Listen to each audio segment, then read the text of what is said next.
Kentucky, where tonight Mississippi State takes on Western Kentucky as these two teams get ready to jump headlong into their conference schedules later this week. And good evening, Happy New Year. I'm Matt Stewart, joined by legendary coach Wimp Sanderson. And Wimp, this Mississippi State team, 12-2 in their non-conference, but tonight's ball game represents their most difficult non-conference road game of the season against a Western Kentucky club that is poised to make another run at the Sun Belt Conference Championship. Tough place to play, Matt. Dental Arena is very tough. Certainly Western always plays well here. Had a great win against Vanderbilt up in Nashville, so they've got that kind of basketball team whether they're away or at home. Mississippi State is going to have their hands full. They're a three-point shooting team. They're going to have to knock down some tonight. Mississippi State boasts Jarvis Venardo, the 6'9" senior forward who may end up being the best college basketball shot blocker in the history of the game. If you've got a ball, he blocks it. I've never seen anything like him. He blocks them, and he absolutely rebounds great. He's a deluxe player defensively. He's named the SEC Defensive Player of the Year the last 2 years. He has led the nation in shot blocks the last 3 seasons, including this one with 71. Now, Western Kentucky boasts 6'2" guard A.J. Slaughter, who may follow in the footsteps of last year's Hilltopper Orlando Mendez-Valdez and be named the Sun Belt Conference Player of the Year. He is this year's leader, and certainly he was a preseason Sun Belt Player of the Year. 27 points against a very good Vanderbilt basketball team in December. He is the glue that makes this Western Kentucky team go. You better be ready to play him and to play the way he is capable of playing. And he is top 10 in 7 different Sun Belt Conference categories. It's Western Kentucky and Mississippi State. We're coming back with the opening tip-off right after this timeout on CSS.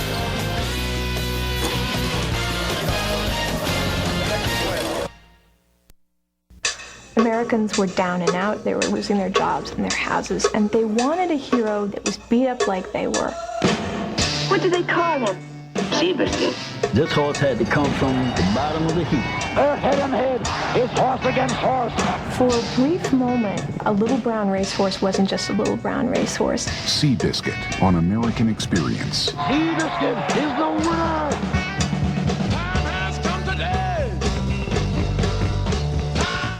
WKU was my source for learning how to be a professional. I think as a student working for the TV station, something that's really great about that position is you're allowed a lot of freedom and allowed a lot of chances to explore things you wouldn't at another job. And as an editor now, my job is to be a storyteller. I'm given a writer's words and given a videographer's pictures, and then I'm given a producer's vision, but I have to make all those things tell a story.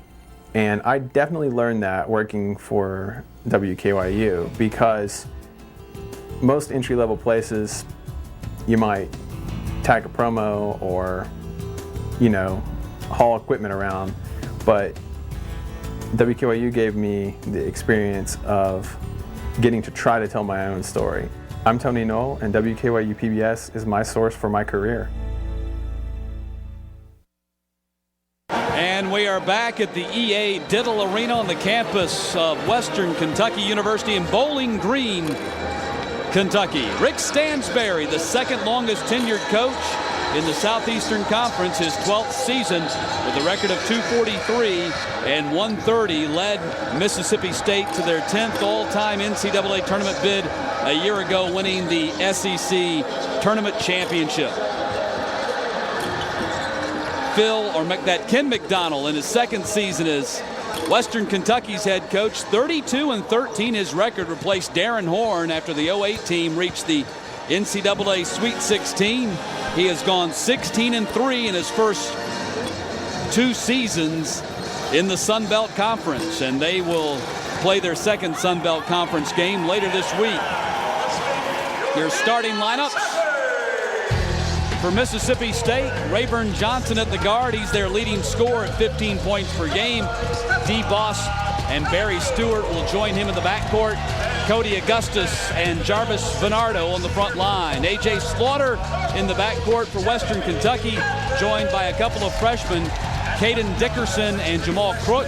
Stephon Pettigrew, watch for him. 2007 Kentucky Mr. Basketball, averaging 13.5 points per game. He's their second leading scorer, and at 7 rebounds per game, he is number 6 in the Sun Belt Conference. And center Jeremy Evans, a 4-year starter for this Hilltoppers team.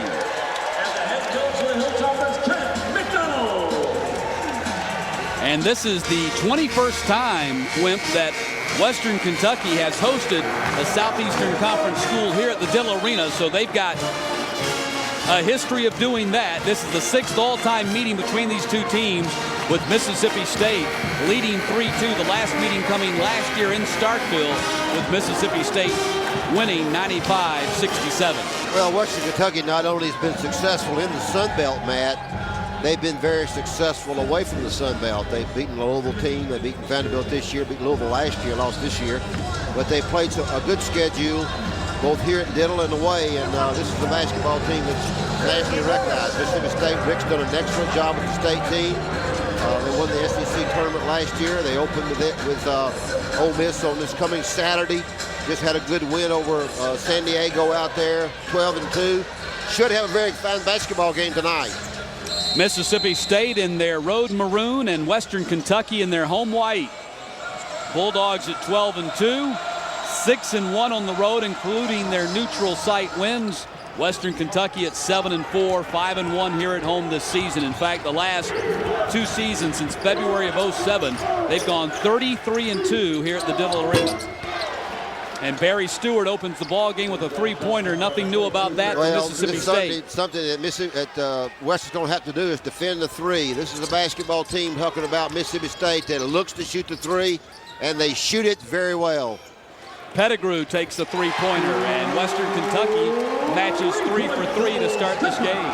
It'll be interesting to see if you see any full court pressure out of Western.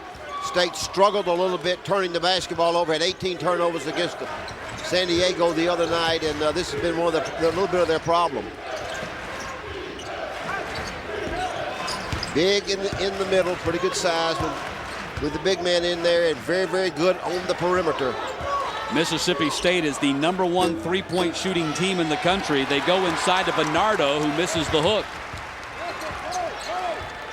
Their volume of threes is staggering, will eclipse the school record they set a year ago. And Jamal Crook, the freshman who is getting just his 3rd start, hits the basket and gives the Hilltoppers the lead. Well, Crook's a young man who I think is really going to come along for Western. He's gotten off to a slow start. Hadn't started that many games, as you mentioned, only 3, but has a chance to be a very good basketball player. Inside Bernardo, they're going to have a difficult time stopping Bernardo, and that was a big concern for Ken McDonald, how they were going to be able to defend Bernardo, having to do it 1-on-1 because of the 3-point shooting by Mississippi State. And Mississippi State plays 4 out, and that leaves Bernardo in there by himself, and it makes it very difficult to double. You can't help too much because State shoots the 3 so well. It is a very, very difficult positioning that they put Bernardo for the defense. There's A.J. Slaughter, takes a long-range 3-pointer. And the rebound is controlled by Bernardo, who's a very good rebounder on top of his shot blocking skills, averaging just under 11 rebounds per game, which is #1 in the SEC. Voss finds Rayburn Johnson, who drives and hits the reverse layup. And that was another thing that concerned Ken McDonald. They are not just a 3-point shooting team. All of their guards can shoot the 3, but can also put the ball on the floor and attack the basket. Well, one thing about them, the way they play on this, you'll see the offense spread a little bit, the dribble drive, and then the kick over to Johnson in the corner, and he fakes the shot, good ball fake, and takes the ball to the hoop very easily for an easy shot. He's a fine basketball player. Do you realize he's shot, I think, 91 threes, and he's shooting like in 5/10%, shooting 50%. The alley-oop inside for Evans. He can't control it. Boss left the runner short.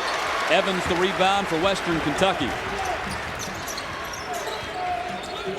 Both teams man defense. Both teams giving as much help side as they possibly can.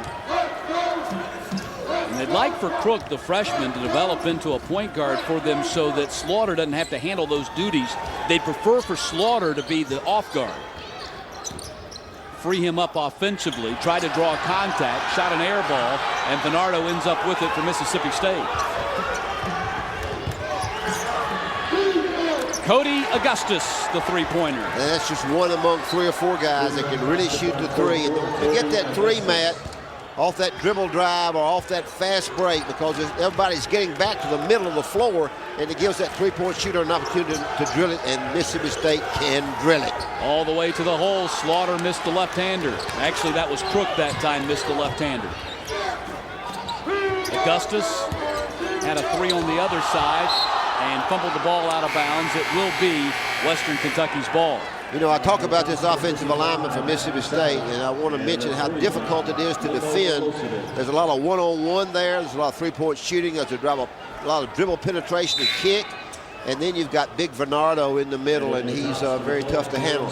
On the other hand, on Mississippi State's defense, they can overplay on the perimeter, because when you get down there, Bernardo is going to tattoo Spalding on their forehead. He's so big and strong, and they can afford to really overplay on the perimeter because he's down at the basket waiting on him. 3 substitutions for Western Kentucky. Pettigrew takes it right to the hole. They've got to defend the dribbler in Western Kentucky. They've done a nice job with their team. They've got Sally in there now. He's a veteran player and does a really good job. Struggled a little bit with turnovers, but he's a guy that's played about 20 minutes per game for him. Cody Augustus has already hit 1 3 from that spot, and Slaughter gets the rebound. You don't see Mississippi State going to the free throw line as much because they don't dribble drive quite as much as they shoot the three. Anthony Sally got tied up, and a foul. No, a jump ball is going to be called, and the possession arrow is pointing in favor of the Hilltoppers. 4.5 minutes into this ball game, and Mississippi State comes out firing the three, but so does Western, and we're 10-7 early in this ball game.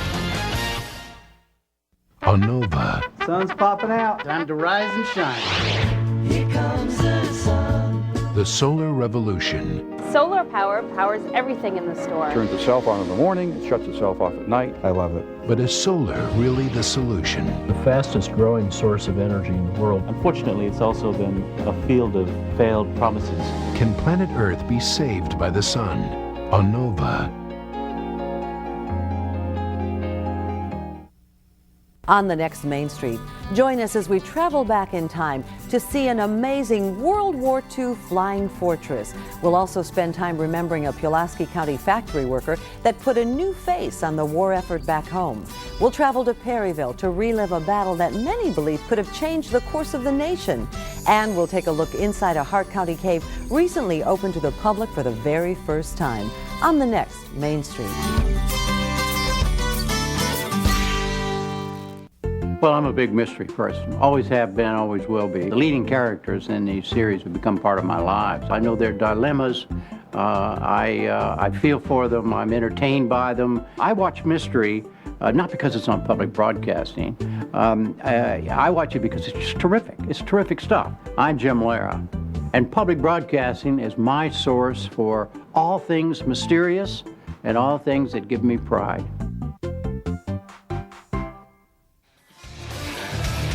4.5 minutes into this ball game, Mississippi State the early 10-7 lead on Western Kentucky. Don't miss Sports Night weeknights at 6 and 11 Eastern on CSS. Tune in tonight 11. Our bowl recap. The guys are back in studio looking ahead, looking back at all the bowls from the holiday season, looking ahead to the Orange Bowl tomorrow as Georgia Tech plays Iowa, and of course the big one, the BCS National Championship game on Thursday with Alabama meeting Texas for all the marbles.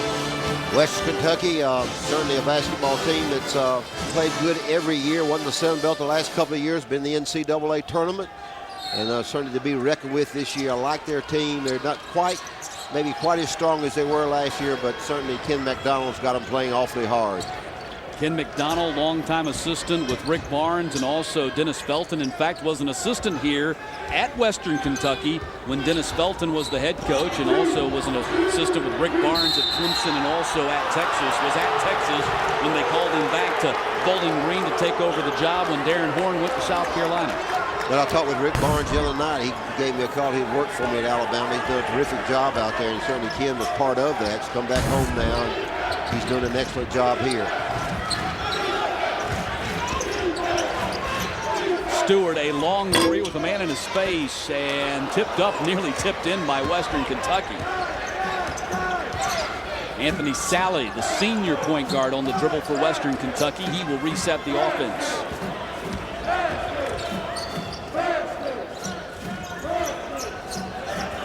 Another one of the freshmen right there, Jordan Swing, had his hands on the ball, and they're losing, or they've lost a big piece to their puzzle as Sally missed the shot. Right now on the bench for them, Sergio Carouche, a big, strong rebounder, very physical, an aggressive ball player on the bench with a broken foot. They're hopeful that they can get him back about halfway through their conference schedule, but because he is out, the three freshmen that we've already seen on the floor in the first 6 minutes of this ball game are in the rotation and getting a lot of minutes. Interesting call there. Got a block on the dribble drive.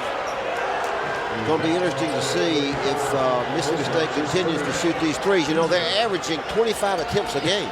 It's a lot of them. So I guess that you know, we got 5 guys who really shot a lot of them. They don't do a lot of dribble driving, but they'll shoot the 3 off the fast break. But they got Big Bernardo in that middle there, and he can grab up anything that's missed and stuff it back in. Coach, they've already hit 144 three-pointers this season. They're on pace for 319. As Slaughter a block at Boston shot. Well, anytime you average 25 a game, you're shooting it pretty much from the outside. And of course, they don't go to the free throw line quite as much, only going to the free throw line about 12 times per game because they're shooting so many outside. Jeremy Evans, the center for Western, fires a 3. Well, I'm not so sure that's not the best way for them to play. I think that Rick's done a good job of reading this team and realizing their strengths and weaknesses, and then certainly shooting 3-point shot, trying to get inside occasions to the big man is their strength. And they go inside to Bernardo, and Bernardo, let's see what the foul is going to be. That's going to be an offensive foul on Bernardo? Well, yeah, what you have to do with him is you have to hold your ground. He's going back to the inside, and you're going to see this. Basketball comes inside, it goes back to his left, and big man holds his ground, and you have to do that. You've got to hold your ground defensively. He did hold his ground and took the charge. That's the first foul on Bernardo, and Bernardo will go to the bench. Substitution here for the Bulldogs is Wendell Lewis, the freshman center out of Selma, Alabama, checks into the ball game, and they're very high on him. Yeah, Wendell Lewis is a young man that I think Alabama and Auburn both looked at, and Mississippi State came away from it with him, and I think he has a chance to be a pretty good basketball player. That's the freshman Swing, and the rebound chased down by Phil Turner. He's right there from Vestavia Hills in Birmingham. I saw him play in high school. Very fine jump shooter. And he's one of those 3 freshmen that we're talking about who has benefited from the playing time standpoint with Carouche out of the rotation. They've been a little bit shorthanded. It's opened up an opportunity. Of course, Western is starting 2 freshmen and bringing in another freshman. So this is, in some cases, a very young basketball team. Of course, Jeremy Evans in the middle. I think a very good player, guys who's gotten a lot better from the state of Arkansas. Southern Arkansas has played good for him and held his ground a minute ago against Bernardo and got the charge. Well, Western has gone nearly 3 minutes without a field goal, and Mississippi State has gone 4. Slaughter had that one go down and come out. Pettigrew. Shot was challenged, and it saved to Mississippi State, and Beanock had it and gives it up to Barry Stewart. And there's the drought we were talking about. No field goals last 4:01. And that drought will only extend with that turnover by the Bulldogs. Mississippi State maybe trying to do things a little bit too quick. If you come down the floor on the fast break and the 3 is there, they're going to take it. After that, they sort of need to set up and run stuff. But I think Western's done a pretty good job defensively. They know what they're trying to do defensively. They're trying to get as much pressure as they can on the perimeter. Slaughter had it stolen away. Both basketball teams playing a lot of people these first 5-10 minutes of this game. They're not... Slaughter nearly came up with a steal, and a foul is going to be called on Mississippi State after Slaughter had come up with the steal. Phil Turner fouled him in return. Well, they're not they're certainly not hanging with their starters. They're getting other people in there, both basketball teams. And as you know, Mississippi State opens up with Ole Miss the first conference game. This Western Kentucky team just won their first opening conference game against Louisiana Lafayette here. A good win for them, so they're off to a good start in the Sun Belt. Beat ULL 77-65 on Thursday, and as you mentioned, Ole Miss will be the SEC opener for Mississippi State on Saturday at 12:30 Central Time.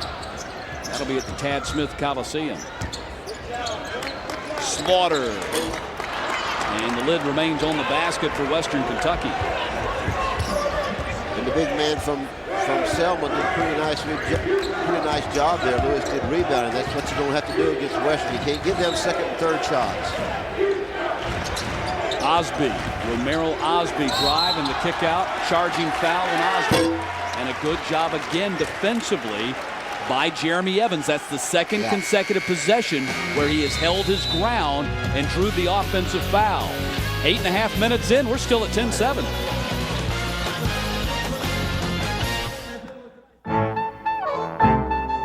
I'm Mark Wahlberg in Mobile, Alabama. That's what collectors want. That's what everybody wants. I mean, when you pulled this out, I almost lost it. What would you think if I told you they were worth 10 times that?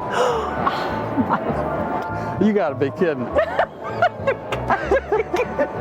Don't miss these appraisals and many more next time on Antiques Roadshow.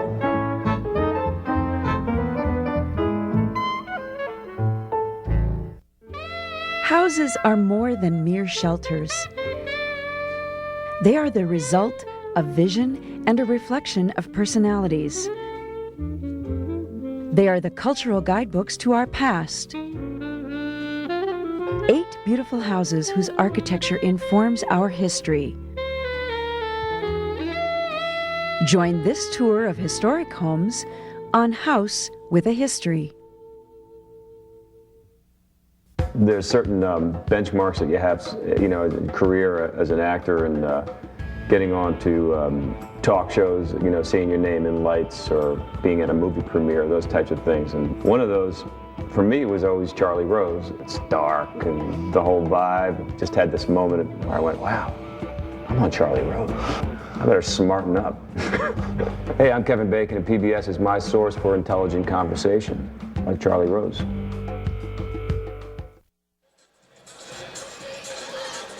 .26 to play here in the opening half. Mississippi State and Western Kentucky both in long scoring droughts where Western has gone missed 5 straight field goals, and Mississippi State's missed 4 straight. Catch all the information that you need to know about CSS, schedules, upcoming games, scores, all that kind of good stuff at css-sports.com.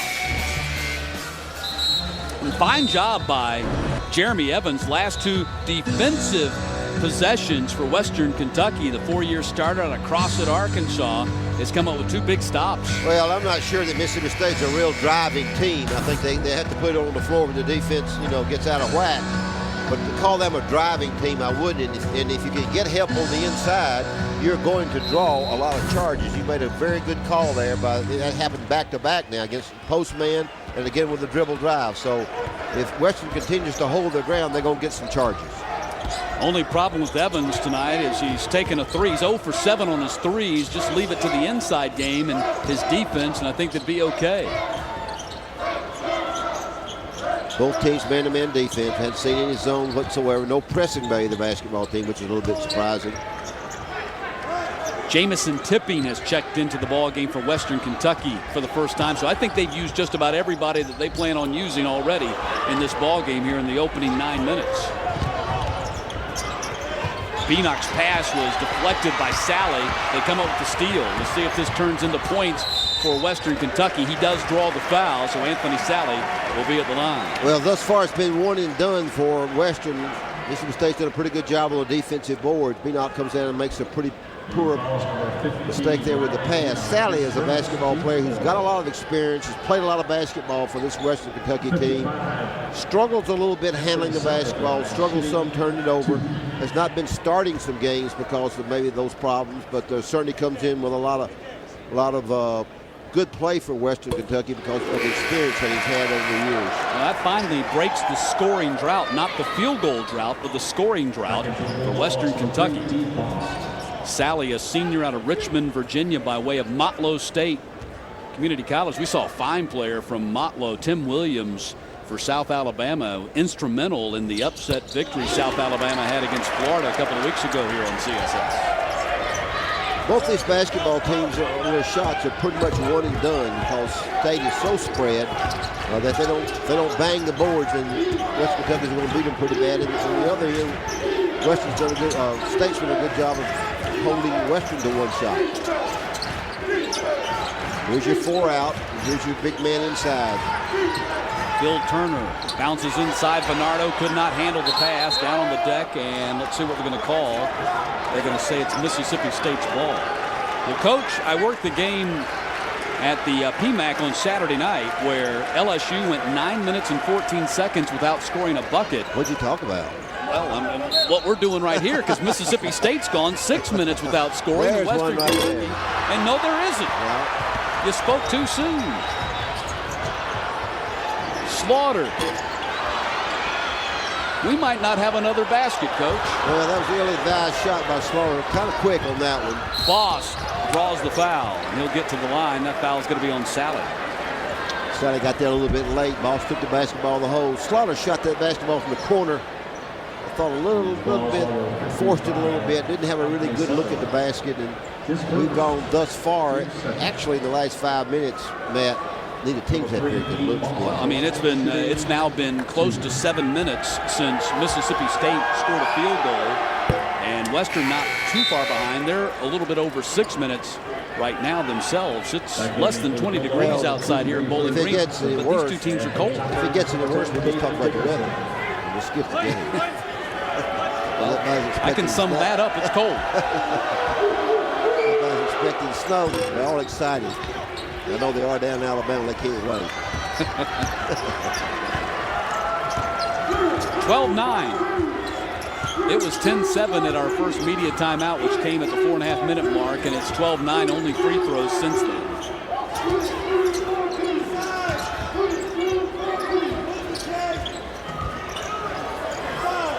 Trying to get the ball inside to Pettigrew. He's being guarded tightly by Phil Turner. A little bit of a size mismatch right there. Well, they're doing a really good job of Stewart on Slaughter. They're beginning to try to keep the basketball off of him. If you'll watch this, they're denying him the ball. And I think that's the way to play him. Keep it off of him, and Stewart's done an excellent job. Well, they got a bailout. They were down to 2 on the shot clock when the foul was called on Bost.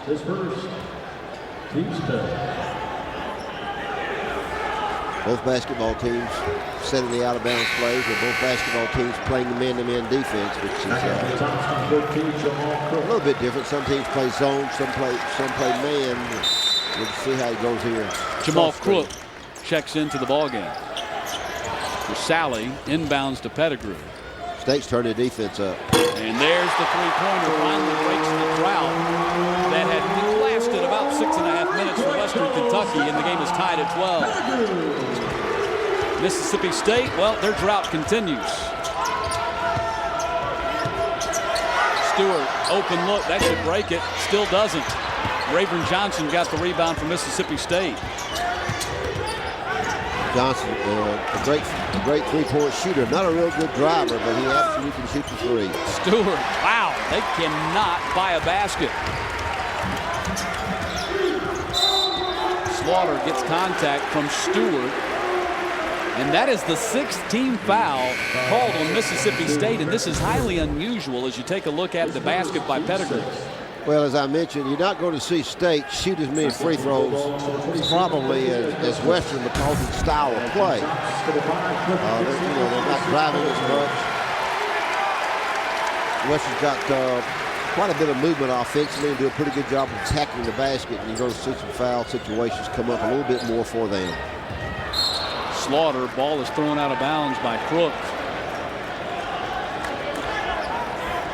16 fouls called on Mississippi State. Coach, they average only 12.2 fouls called on them per game, which is the lowest number in the nation. They're going to get whacked to them tonight. And I might add, that's not necessarily something that Rick Stansbury is all that proud about. I asked him, well, how is it that you're managing to foul only 12.2 times per game? He says it's because we're not tough enough. Well, I think one of the things Mississippi State, the problem that you have there a little bit, Rick has, is they're not great against pressure. If you've got good pressure defense, they struggle a little bit with their ball handling. 17, 18 turnovers against San Diego. They're a better basketball team than that, but I think pressure, man-to-man pressure and presses have affected them a little bit. Well, the drought is approaching 8 minutes for Mississippi State. Boss just lost the dribble, but right into the hands of his teammate Barry Stewart. Pretty much going to need the big man to come out and screen for him. Rayburn Johnson is close to 50% on his three-point shooting, but he's 0 for 2 tonight. Well, he's attempted 91 thus far this year and is shooting 49.5, which is not bad. He's on pace to break the Mississippi State school record. If you try to study them and talk about who shoots the three, you got about 5 or 6 of them. All of them shoot the three pretty darn well. Crook dishes to Evans, shot blocked by Bernardo. 7 minutes and 48 seconds to play in the first half. Mississippi State has gone close to 8 minutes without a bucket. How do you navigate this bold new frontier of technology? We're going to talk about that on the next Outlook as we investigate identity theft and cyber safety. That's the next Outlook. I hope you'll join us.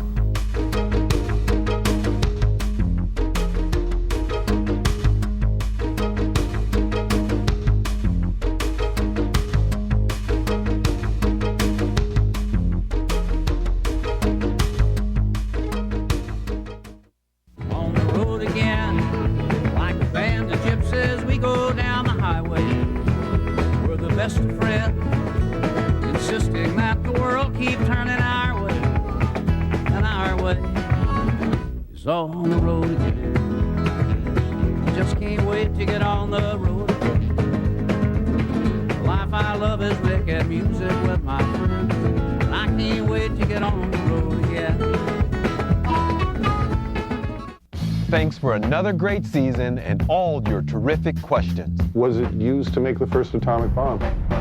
Were babies really on display at the World's Fair? It would be great to find out if this is a piece of Amelia Earhart's aircraft. They took us across the country. Evelyn Cook of Molalla, Oregon. Henry Dorham of Chesaning, Michigan. Bill Moore from Sun City West, Arizona. Where will your mystery take the history detectives next? We're taking new story submissions right now at pbs.org.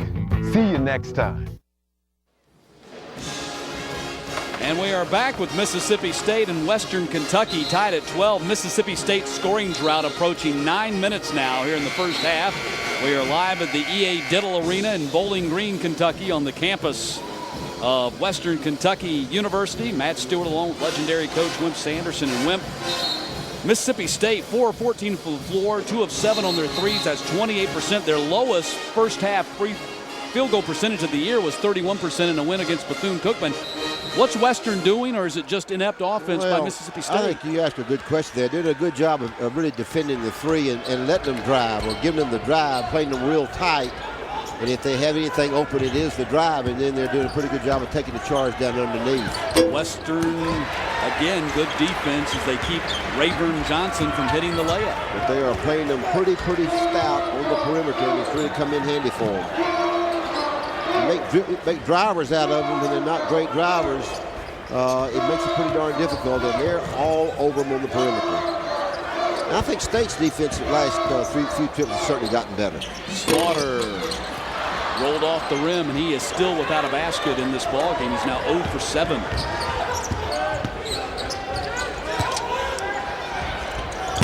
There's the three-pointer that finally breaks the drought. Rayburn Johnson. Tough shot, too. He got a little weasel deal there, and a fall-away jump shot and knocked it home. But that's a tough three to make, and he did it. Almost 10 minutes without a basket for Mississippi State, and they finally hit one, and they still have a 3-point lead.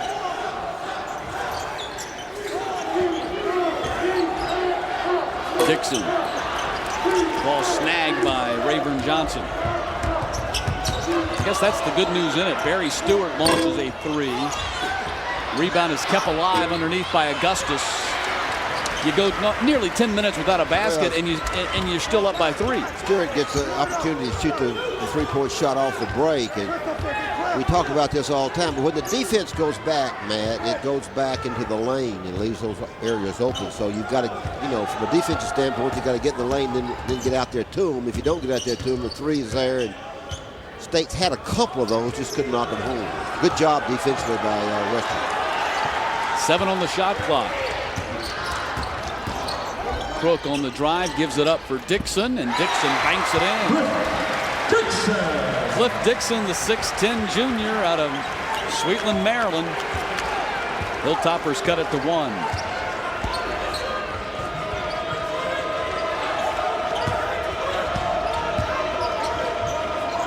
Mississippi State 2 of 9 inside the three-point line, 3 of 9 outside the three-point line. I've always felt like in watching teams play this year and last year that the offensive alignment where you have 4 people out is very, very difficult to defend. Kentucky is running a lot of that. I know they ran that at Memphis. And, you know, I like that concept because it gives you an opportunity to really drive the basketball and also get a lot of threes out of it. Spread out the floor. Yeah, it really helps, especially with big Bernardo inside. You never get the ball to him. And a lot of that drive and kick out and hit the open 3. But so far, Mississippi State has not been able to do that as they are now 3 of 10 on their 3-point shots in this ballgame. Into the corner and unable to be saved by Western. You know, from a coaching standpoint, Matt, there are good threes and bad threes. And the attempt there by Western Kentucky was a bad three. The shot wasn't there. You've got to know the difference in the goods and the bads in order to be successful. And certainly, Mississippi State shot a few bads themselves. Inside they go, trying to deny Bernardo. They double him. That leaves somebody open, but Stewart passed up a 3 that drives and banks. Barry Stewart, the senior out of Shelbyville, Tennessee, with the basket, and Mississippi State with a 3-point lead. Well, they try to get that help as much as they possibly can on Bernardo. When they do, then it's his job to get the ball back outside, and they help from the outside, back outside to the shooters. Sally tried to draw contact and get the basket. He ended up getting neither. Bernardo got stripped from behind by Evans. Good defensive play by Jeremy Evans, who trailed on the play. That's at least 3 really good defensive plays by him already in this first half. Pettigrew got fouled on his way to the hoop. Well, to be honest with you, it hadn't been a very good ball handling game. You know, they've struggled like they did with Michigan State struggled. And Western struggled as well. They're not doing a real good job of passing. I think they're maybe a little bit too big a hurry. State is to shoot the 3. And Western maybe shot some threes maybe that coach probably doesn't want them to take. It's a basketball game of mistakes and ill will passes thus far. Pettigrew is a 68% free throw shooter as Phil Turner checks in. Cody Augustus goes to the bench. Both of these teams, you know, very high in their conference. Western Kentucky picked to win it. Mississippi State picked to win the West this season, of course, off to the great 12-2 start. So both of them have high hopes for them. This will be their last non-conference game before they start into regular league play. Well, Mississippi State returned all 5 starters from last year's 23-13 team that went 9-7 in the SEC West, went on that 4-game run to win the SEC tournament, and Bernardo dropped it in and ended up making it to the NCAA tournament by virtue of winning the SEC tournament. They probably had to do that to get into the NCAA. Probably did. Yeah, they had a good SEC tournament. Offensive foul on Evans. Both basketball teams trying to make dribble drives that are really not there and causing them to do a lot of charging.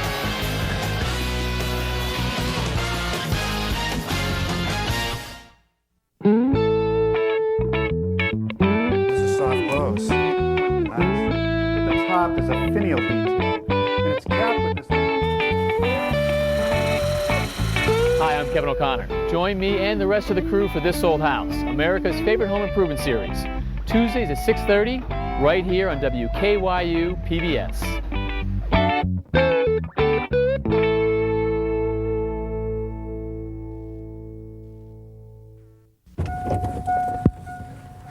Hi, I'm Kevin O'Connor, host of Ask This Old House. Believe it or not, inside this trailer, we have everything you need to answer all of your questions about how to fix up your house. See what I mean? It's about time. I thought he would never let us out of this box. Can we go to work now? Let's get out of here. Hey guys, wait for me. I want to help today. No way.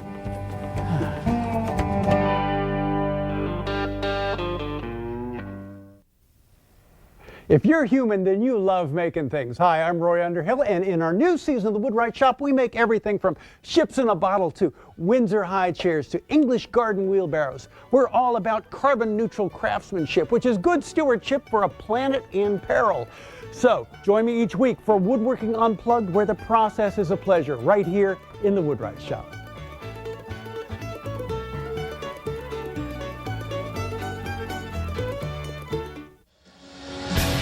Mississippi State, the 4-point lead on Western Kentucky late here in the first half. More SEC basketball coming your way tomorrow night. Join me along with Laterial Green as the 17th-ranked Georgia Tech Yellow Jackets travel to Athens to take on the Georgia Bulldogs, 7 Eastern, right here on CSS.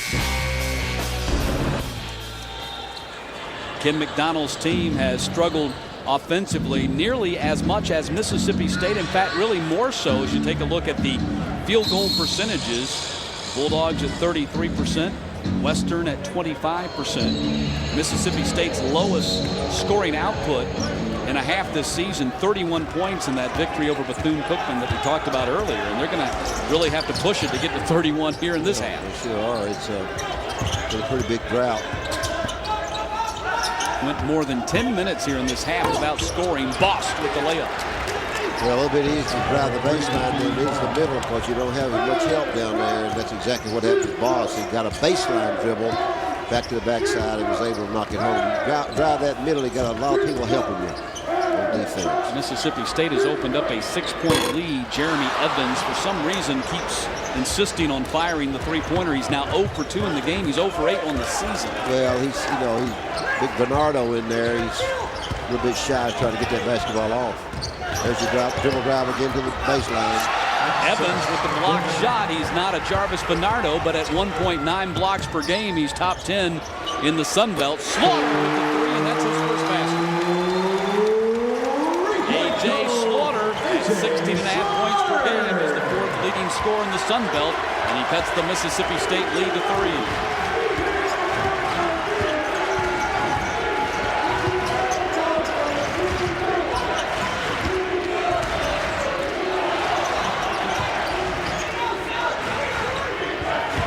On the shot clock. Boss had it knocked away from behind by Sally, and they'll inbounds with 7 seconds here on the shot clock. Here you see the good kickoff by Sally. And A.J., who we talked about at the beginning of this broadcast, who needs to play well in order for Western to win, finally made his first field goal. 5 on the shot clock. Dish to Bernardo in the slam. That's when your dribble drive gets by, the back man on defense goes and helps, and then Bernardo knocks it home. So that all occurred out front, and the defense got beat. Bernardo with 6. Mississippi State's lead is 5.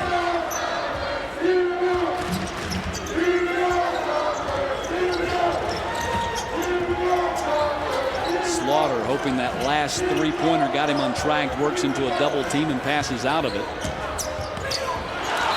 Pettigrew's pass to the corner goes out of bounds.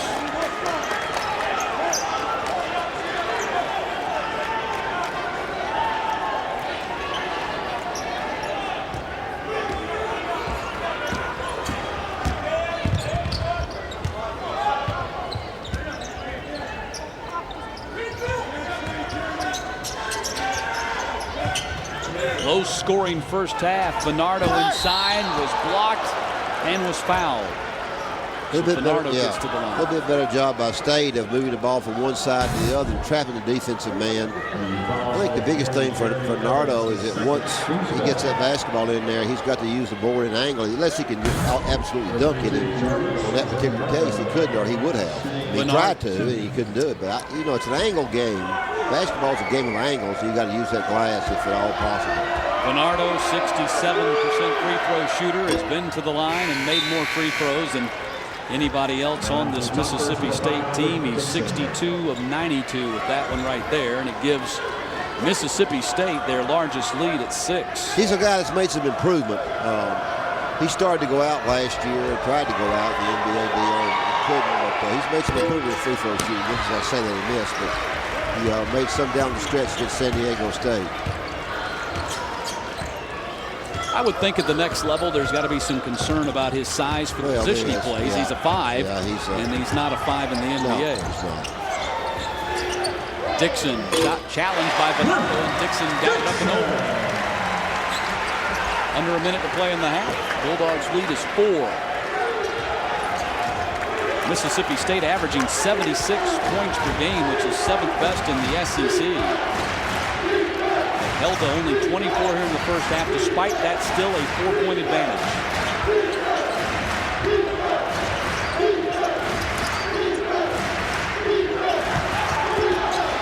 Stewart inside the arc.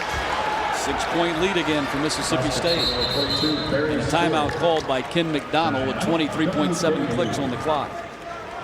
Well, he gets by with a quick dribble, and of course the shot is not contested. In the game of basketball, you got to contest as many shots as you possibly can. And certainly you can't not contest these guys right here at State, because they'll drill them. CSS is your home court advantage for college basketball this season. Tune in on Wednesday night, January 6th. Charlotte at Tennessee at 7 o'clock Eastern. Then that'll be followed by the Conference USA matchup, Houston versus Rice at 9 right here on CSS. Of course, Wimp, that'll be the first game for Tennessee since they indefinitely suspended the 4 players for the weapons and gun charges, including star Tyler Smith, Melvin Goins, who's also started some, Cameron Tatum also a starter, and Brian Williams, a key post player off the bench. So Pearl has his work cut out for him without those 4 players. They're down to 6 scholarship and 3 walk-ons. Yeah, he does have his work cut out for him. He's got some good basketball games coming up, but you know, it's a bad situation for those guys to put themselves, their teammates, their coaches, their university in that kind of predicament, and I don't know what's going to happen, but on the outside looking in, it's not very good. Well, AD Mike Hamilton said today that they're going to review their policies and some of the things that they do right off the top in regard to some of these situations, but more on that later. Dixon with the shot clock winding down to 2 1/2, and Jamison Tippie with a 3 at the buzzer pulls Western Kentucky to within a 3 as the half comes to an end and gives the Hilltoppers a little momentum heading into the locker room. Tipping wanted it and buried it. Sure did. Big man had it. I thought he was going to throw it up there because the time was running out, and got it to the freshman over in that left corner, and he knocked it home, something that Western needed very badly to stay in this basketball game down 3. Jamison Tipping, who averages 3 a game, just got a big 3 right there to end the half, and that's the way the first 20 minutes comes to a close. Both these teams struggled mightily to score during stretches of this first half, and it's 26-23 at the break. Hi, I'm Jamie Dury, and welcome to the Victory Garden. Now, isn't it just incredible how much beauty can come up out of that gorgeous brown stuff we call earth? What is a Victory Garden? It's a place where you can get in touch with nature, where you can have fun, where you can learn. It's a place where you can eat what you grow and do it yourself. It's a place you can call your own every week. So go on, get out there into your own Victory Garden. There's a place not so far away. A place where you don't have to keep the volume down. Or clean up your room. A place where you don't have to make time for free time. You don't have to do anything but show up.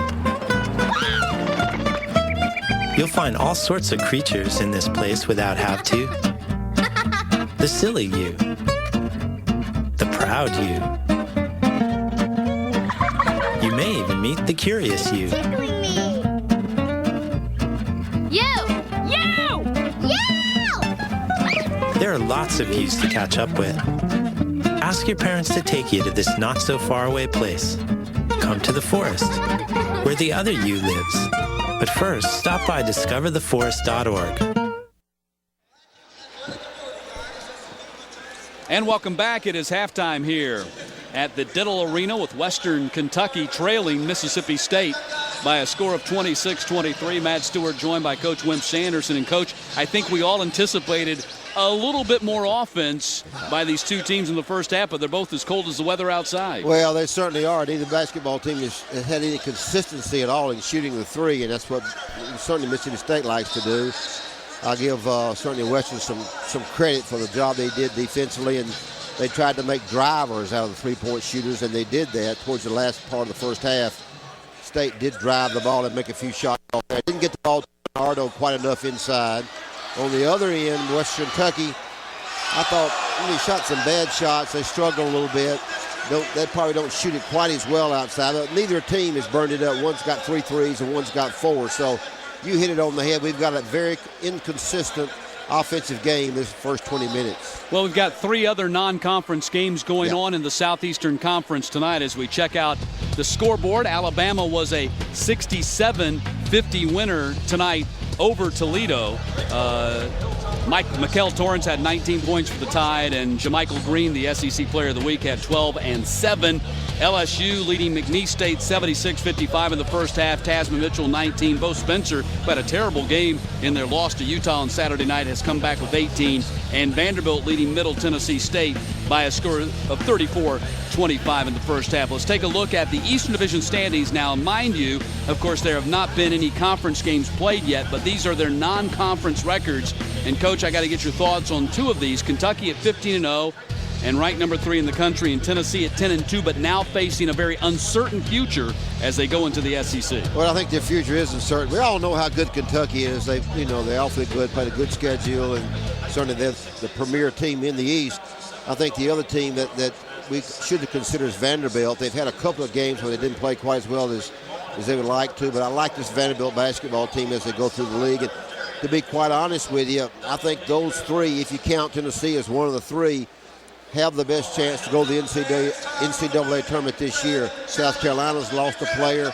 They've had a bunch of injuries. Georgia's not quite good enough. And so from Florida is up and down a little bit. So I would say Kentucky, maybe Tennessee if they can get them back. I'm not sure. And Vanderbilt would be the 3rd team I would think about. Well, Florida's up right now after Chandler Parsons hit that 75-footer at the buzzer to beat NC State on the road on Sunday. Let's take a look at the SEC Western Division. Again, non-conference records with Mississippi State at 12-2. Ole Miss is in the top 20 at 11-2, and Alabama at 10-4. Well, when you look at the Western Division, you think of 3 teams. You think of Mississippi State, Ole Miss, and Alabama. Alabama's played fairly well, I think. They've done a nice job with their team. Ole Miss has good guard play. This Mississippi State team, although not shooting it very well tonight, is certainly very capable. I think those 3 basketball teams are the best 3 in the West. I doubt very seriously if LSU or Arkansas or Auburn will have the kind of year it's going to take to get the NCAA tournament. All right, let's take a look at the upcoming schedule in the SEC. You see Texas at Arkansas, Longwood at South Carolina. Tomorrow night, Georgia Tech at Georgia right here on CSS at 7 o'clock. And then, of course, Charlotte at Tennessee. That'll be Wednesday night at 7 o'clock Eastern right here on the network as well. And then your Saturday and Sunday games. These are games that are conference games. Florida at Vanderbilt, South Carolina at Auburn, Mississippi State at Ole Miss, Georgia at Kentucky, Alabama at LSU, and Kansas at Tennessee on Sunday. That's their final non-conference before they dive into their conference schedule. And Bruce Pearl, I tell you what, things are rough for him right now. And on top of that, you got Charlotte this week, and then you close out the week with number 1 Kansas. Yeah, bring Kansas in there with these problems that are facing Tennessee and those 4 or 5 kids that got in trouble. I don't know what the world Tennessee's going to do, man. They have to borrow some of the Lady Vols. Might not be a bad idea. Pat Summitt's got a good team again this year, but then again, that's always the case now, isn't it? Halftime with Mississippi State leading Western Kentucky 26-23. And so, my fellow Americans, ask not. An unusual group of almost all-white grade school students reunite in their 40s to discover how each of their lives had been profoundly impacted by their beloved African-American teacher, Mr. Bell. Only a reunion 35 years later could express the impact he had on their lives. Colorblind.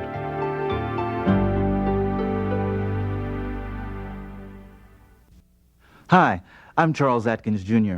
Join me for an exploration of modern mythology and emerging worldviews, where science and spirituality converge. Be watching for Beyond Theology and take a journey into the depths of the human experience. So we are then one with the entire universe. We are not separate from it.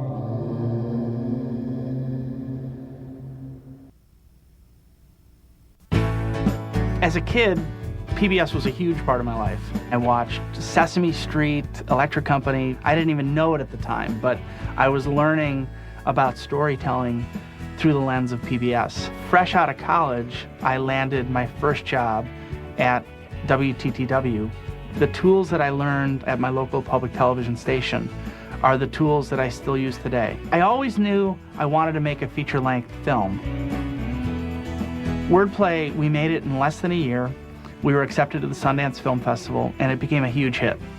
Best of all, for its broadcast premiere, it played on Independent Lens on PBS. Watching our film at home on PBS, it felt like coming home for us. Public television is my source for a career as an independent documentary filmmaker.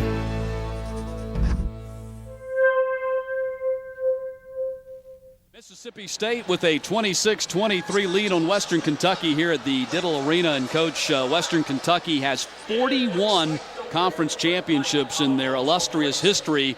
Might they have number 42 in the making this season? Well, I think they're the preseason favorite, but I think maybe they've come back to the pack a little bit.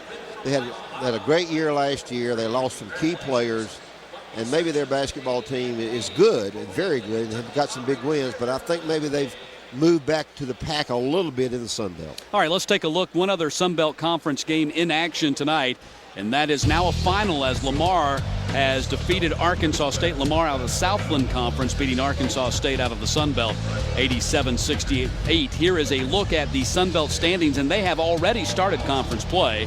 As you see in the Eastern Division, Western Kentucky 1-0 in the season after beating Lafayette last week, and now they'll be at South Alabama coming up on Thursday night. And of course, South Alabama, a great team, off to a 3-0 start that we saw beat Florida right here on CSS earlier in the month of December. And they'll be at Denver, will Western Kentucky, later on this week, and Denver leading the Western Division at 3-1. Here's a look at your Thursday schedule in the Sun Belt with Troy at Florida Atlantic, Western at South Alabama, Louisiana Monroe at Florida International, Mid-10 at Arkansas State, North Texas at Lafayette, and New Orleans will be at Denver. And then in Saturday's action, Monroe at FAU, Mid-10 at Little Rock, off to an 0-4 start in the conference, Troy at Florida International, New Orleans at North Texas, Arkansas State at USA, and then Western Kentucky will be on the road at Denver, and that will be on Sunday. It's halftime here with the Bulldogs leading the Hilltoppers by a 3 at the half.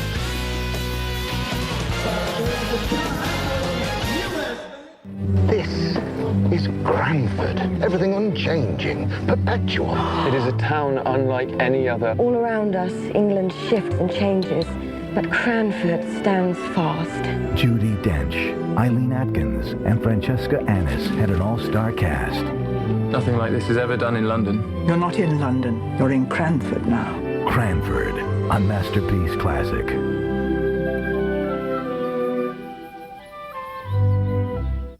Stay gold, Pony Boy. The Public Theater of Kentucky presents S.E. Hinton's The Outsiders, January 14th through 31st. Journey with Pony Boy, Johnny Dallas, Derry, Soda Pop, and Two-Bit as these greasers discover what it means to grow up before your time. For reservations, call 270-781-6233. That's 270-781-6233. Sponsored by the Baker Arboretum. There's something very special about receiving news from public broadcasting. I really prefer to get my news from public broadcasting. It is my #1 source for news. It is a very important source of information that's politically balanced. It's a part of our democracy. It's pure in that it's our money. It's not some outside interest which is dictating the news content. You feel like you're not being duped. I'm Jimmy Carter, and public broadcasting is my source of information about the news that's accurate and objective and fair. I'm Julia Stiles, and public television is my source for conversations beyond the soundbite. Hey, I'm Kevin Bacon, and public radio is my source for truth. I'm Lily Taylor, and public radio is my source for deciding who to vote for. I'm Carrie Washington, and public broadcasting is my source for intelligent connections to my community.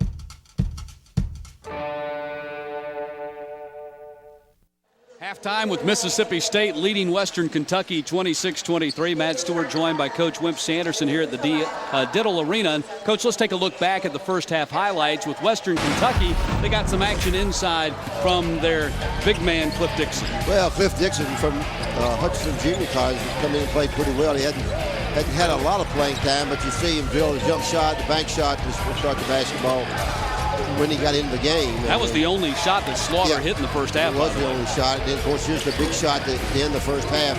And Mississippi State highlights. You see the good jump shooting outside. They didn't do quite as well on that as they've been doing in past games, but this is definitely a three-point shooting team. He gets by on the break, gives the ball to big Jarvis Bernardo, and he fakes to the right, goes to the left, and knocks it in. So outside game actually for Mississippi State. And a look at your stats. Mississippi State's improved their shooting up to 40%, but both teams still not that well from behind the three-point line. And Mississippi State also leading in the rebounding categories. The turnovers are even right now. We'll come back with the start of the second half right after this timeout on CSS.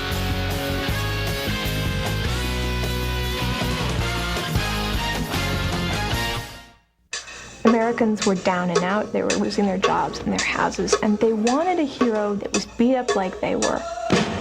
What did they call him? Seabiscuit. This horse had to come from the bottom of the heap. Head and head. It's horse against horse. For a brief moment, a little brown racehorse wasn't just a little brown racehorse. Seabiscuit on American Experience. Seabiscuit is the winner.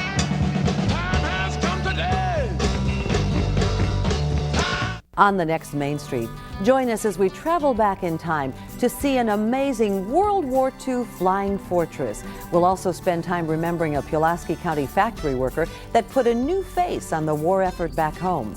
We'll travel to Perryville to relive a battle that many believe could have changed the course of the nation. And we'll take a look inside a Hart County cave recently opened to the public for the very first time. On the next Main Street.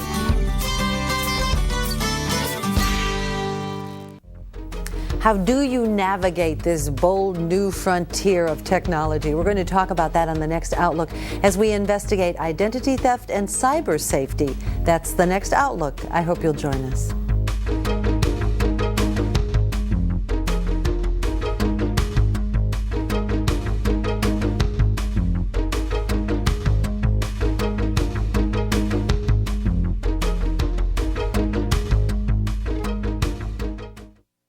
The word public in public broadcasting, it's a title, it's a name, but it also is it's a movement, it's a reality. These local stations are not part of some huge government bureaucracy. These are operated and supported by the individual citizens in any given community, and that's why it works. I'm Jim Lara, and public broadcasting is my source for all things that give me great pride.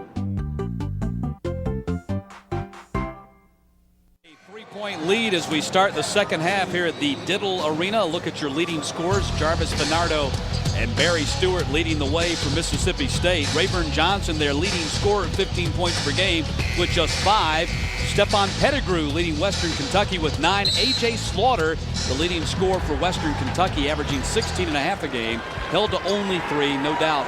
Of course, that is at the top of the scouting report for Rick Stansbury's team. They wanted to stop Slaughter and keep Pettigrew to a usual night, and they felt like they had a good chance to win the ballgame.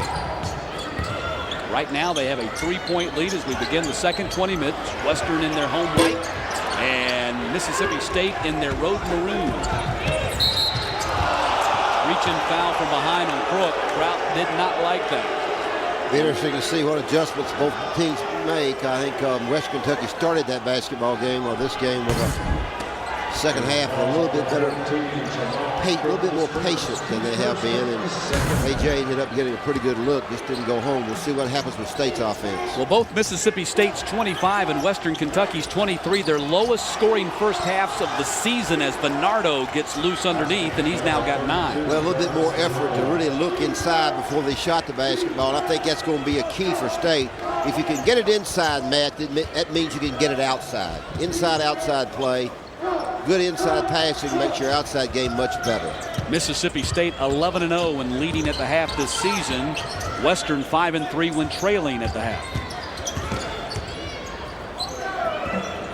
Inside they go, Pettigrew, and he's got 11 points, leading scorer among all players here so far tonight. Pettigrew big and strong and can post up very well as play the perimeter. Kick out, find the open man, that's Rayburn Johnson. Rayburn Johnson. The foul underneath on Western. Johnson's now 1 for 3 on his three-point attempt. I think it's on Evans. It was big tussle in there, and 2 or 3 of them hit the floor. I think the foul's been called on Evans. Yeah, you see Evans and Bernardo battling for the position underneath the rim, and Evans goes to the bench. And we showed some highlights of Dixon during the halftime, and he's a young man who came in from Hutchinson Junior College and made a couple of baskets and hasn't played a great deal, but certainly doing pretty good tonight. And Augustus had the dribble stolen away by Pettigrew. Ahead it comes to Dixon. Dixon underneath and got the shot up and over Bernardo. That is the second time in this ball game that he has challenged Bernardo and got a shot off. Well, you want your big men to run, and he ran out very well, and the guards did a good job of getting the basketball to him.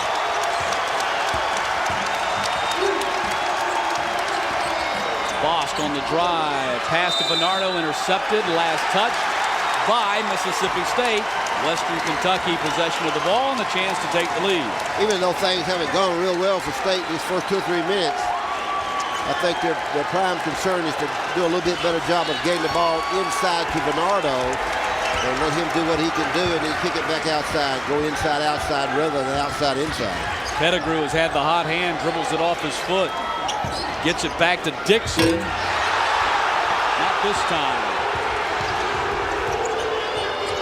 Augustus with a man in his face. Long rebound, Slaughter, 3-on-3. Slaughter, hesitation, takes it to the hole and left it off the back iron. Twice now they've had a chance to take the lead. The pass to Rayburn Johnson sailed over his head. We've got a basketball game of missed shots. And when you have that kind of game, it's not a very pretty game. When you make a bunch of shots, you just look better doing everything. We've got a basketball game where 2 teams are missing shots. That's just the actual way to put it. Third consecutive possession that Western Kentucky has come down the floor with a chance to take the lead.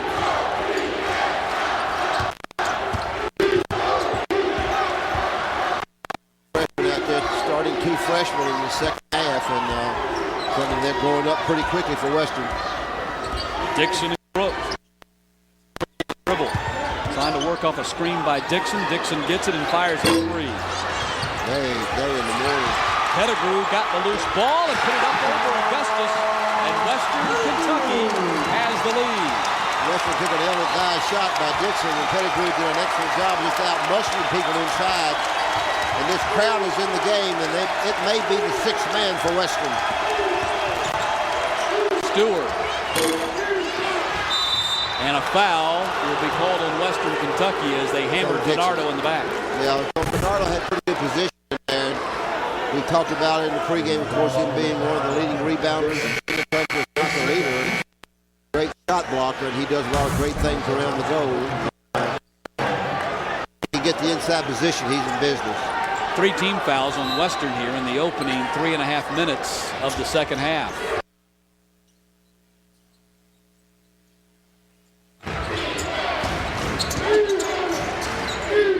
Inside they go, Bernardo jams it. Mississippi State back in the lead. When they got that basketball in the block area, took it baseline and caught the Western Kentucky people above him, and of course when you do that, he can stuff it. 4th lead change we've had in this game, and Bernardo has over 1/3 of their points, 11 of their 30. Sally struggles a little bit with that ball handling. Perhaps over dribbling right now. Yeah. Finally gets rid of it. Dixon pulls up. Hits it. Cliff Dixon's come in and given him a little lift. I think this is something that's newly found for them. I don't think they realize that maybe Cliff Dixon could do this. He hasn't done it in past games. Well, he's got 8 tonight. Averages only 3.3 a game. Pass to Bernardo, intercepted. He ended up on the deck. Dixon, and boy, things are out of control, and a foul is finally called. 4.5 minutes into the second half. The tempo picks up, not necessarily the scoring, and the bodies go flying. It's 31-30 Western Kentucky. On Nova. Sun's popping out. Time to rise and shine. Here comes the sun. The solar revolution. Solar power powers everything in the store. Turns itself on in the morning, it shuts itself off at night. I love it. But is solar really the solution? The fastest growing source of energy in the world. Unfortunately, it's also been a field of failed promises. Can planet Earth be saved by the sun? On Nova. And so, my fellow Americans, ask not.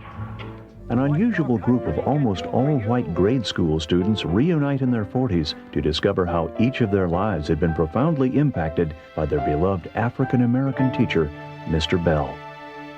Only a reunion 35 years later could express the impact he had on their lives. Colorblind.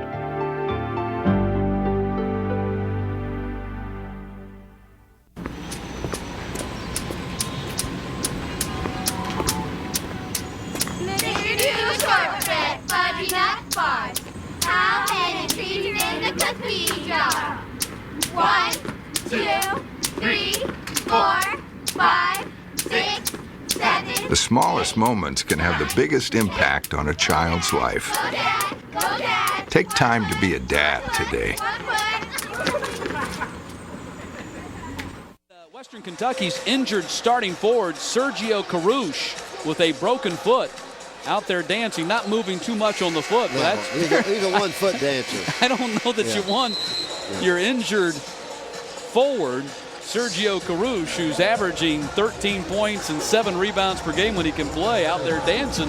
Take it easy, son. We want you back for the Sun Belt Conference. That's the trainer talking to him. Exactly. No more one-foot dancing, please.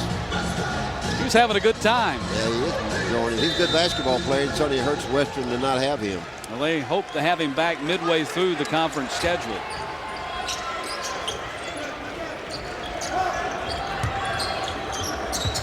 Slaughter on the turnaround.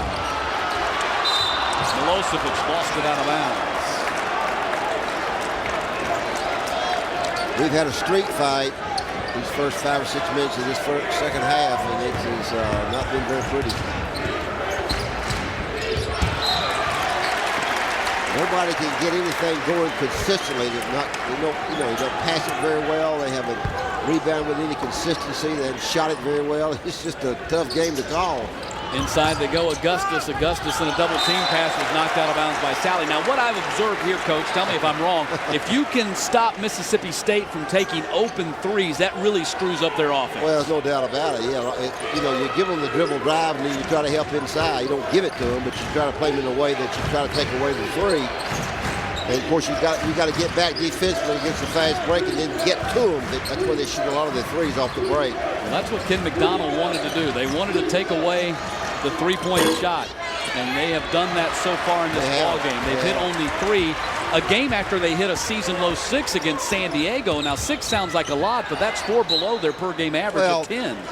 Matt, even if you can't take it away, you got to contest it. The name of the game defensively, for people that are listening to and trying to help their kids defensively, is to contest shots. Get your arms and your hands up and contest the shot. It's the key to good defense. I've always believed that. We tried to do that when I was coaching. You got to contest. Pettigrew got fouled. Pettigrew's kind of taking the game over. Slaughter's really struggling to score. He's hit only 1 bucket in the ball game, and Pettigrew is taking it upon himself to take it to the rim. Yeah, he has. Pettigrew's a funny guy. He's kind of an inside-outside guy. Sometimes he jacks up some bad shots, but he's a strong kid, probably the strongest kid they have. And, on the inside, when he gets inside, he's a guy that's been around here a long time and is a good basketball player and helped their program. His stat line's a little odd. He's got 13 points, which is right at his per-game average, but he has only 1 rebound. He averages 7 per game, which is the 6th best total in the conference. So he's getting his points, but not getting rebounds.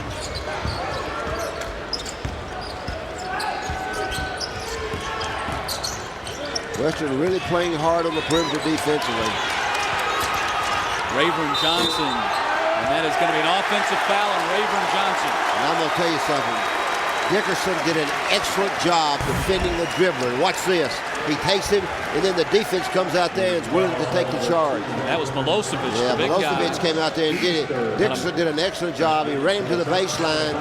He got help on the baseline when the defensive postman came out. Charge occurred. Good Western defense. And stop the presses, Coach. That's the first foul called on Rayburn Johnson in this game. It's just the 13th foul he's been called for the entire season. I've seen some players, Coach, that if you let them, they'd get 13 fouls and a half. First half, that's exactly right. I was thinking the same thing.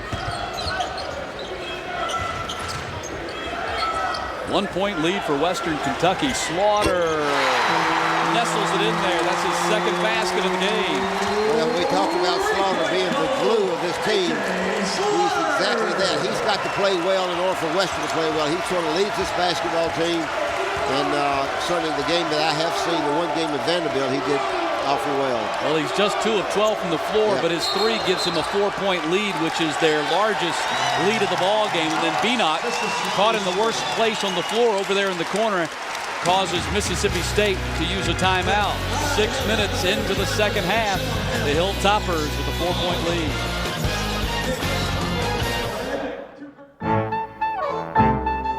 I'm Mark Wahlberg in Mobile, Alabama. That's what collectors want. That's what everybody wants. I mean, when you pulled this out, I almost lost it. What would you think if I told you they were worth 10 times that? You gotta be kidding. Don't miss these appraisals and many more next time on Antiques Roadshow.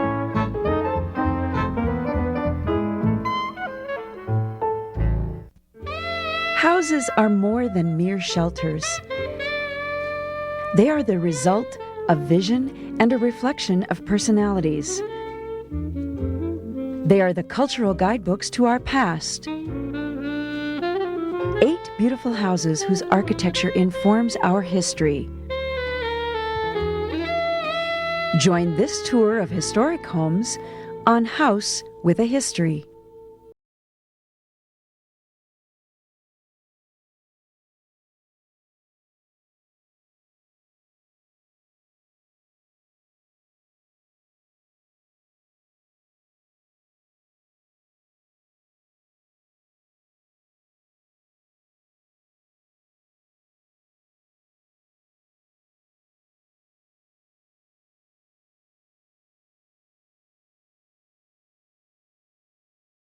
All-time win against SEC schools, and their 3rd against Mississippi State with a 4-point lead. And Stefan Pettigrew, coach, has had a big role in their 4-point advantage. Well, good post-up position there, and got to the inside, and did a really good job of getting that rebound there and putting it back. So he's been inside for the last 2 or 3 trips, and they've gotten this 34-30 lead. Hadn't led much, and I think the other thing that you got to give Western credit for is they've gotten down defensively, and they are guarding the basketball tough.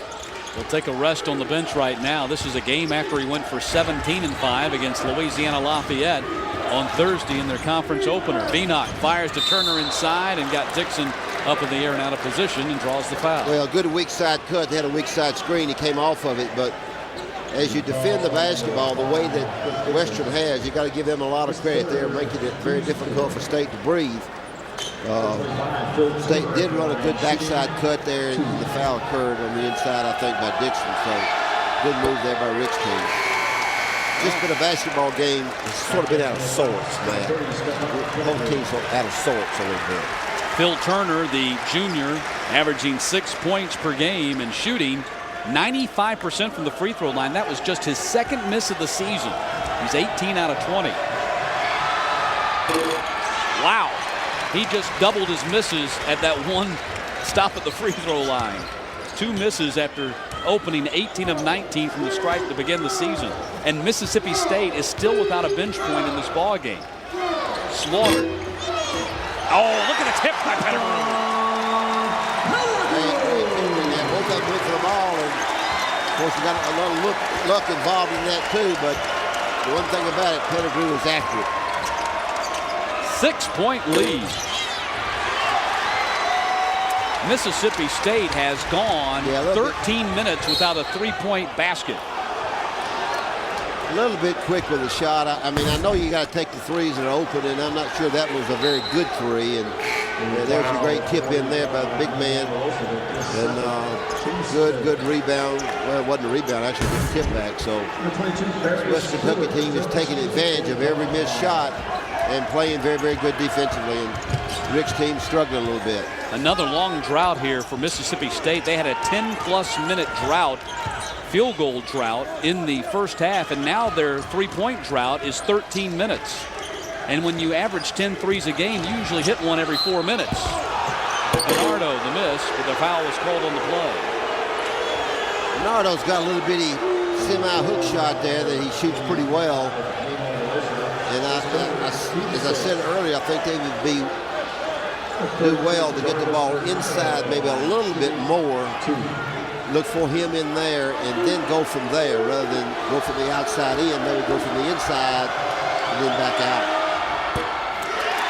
Wow, 3 consecutive misses for Mississippi State at the line after hitting their 3 of 4 on their in the first half. Well, you know, the funny thing about it, they made all their free throws down the stretch in their last game out on the West Coast against San Diego. It was a difference in the basketball game, and right now they're having a hard time buying one. Well, they've been outscored 13-6 to start the second half. And what's really impressive about this for Western Kentucky is they're really doing it without Slaughter. Slaughter has not contributed, at least points-wise, we might say. Only 6 points for Slaughter in this game on 2 of 13 shooting.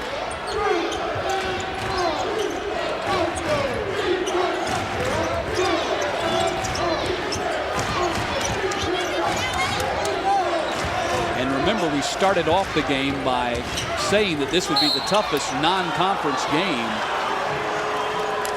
on the road for Mississippi State. They're 6-1 on the road away games, but as far as playing in home arenas, this is just their 3rd game in a home arena of another opponent. Bernardo coming out a little bit more and screen on the perimeter, and what he does defensively, they're going to have to get in there and help against the dribbler or switch it one of the two. But you've seen a little bit big on Little. I think he's coming out now, and the big man from Selma's coming in there. Bernardo looks a little bit disgusted. Wow. Not shooting, not I mean, how is this? Yeah, they're not ready. How is this happening? I don't know. I mean, you're looking at a team that is missed 4 out of 5 free throws in the first half, or here in the second half, and you sent a guy that was shooting 95% at the free throw line, and another guy that was 9 of 13 at the free throw line, and those guys have missed 4 free throw attempts between them. And they're now in another long drought without a basket. They've gone 6 minutes without a basket. Crook. And Western Kentucky has opened up a 7-point lead. Pass stolen by Crook. 9-point lead for Western Kentucky. Rick Stansbury wants a timeout.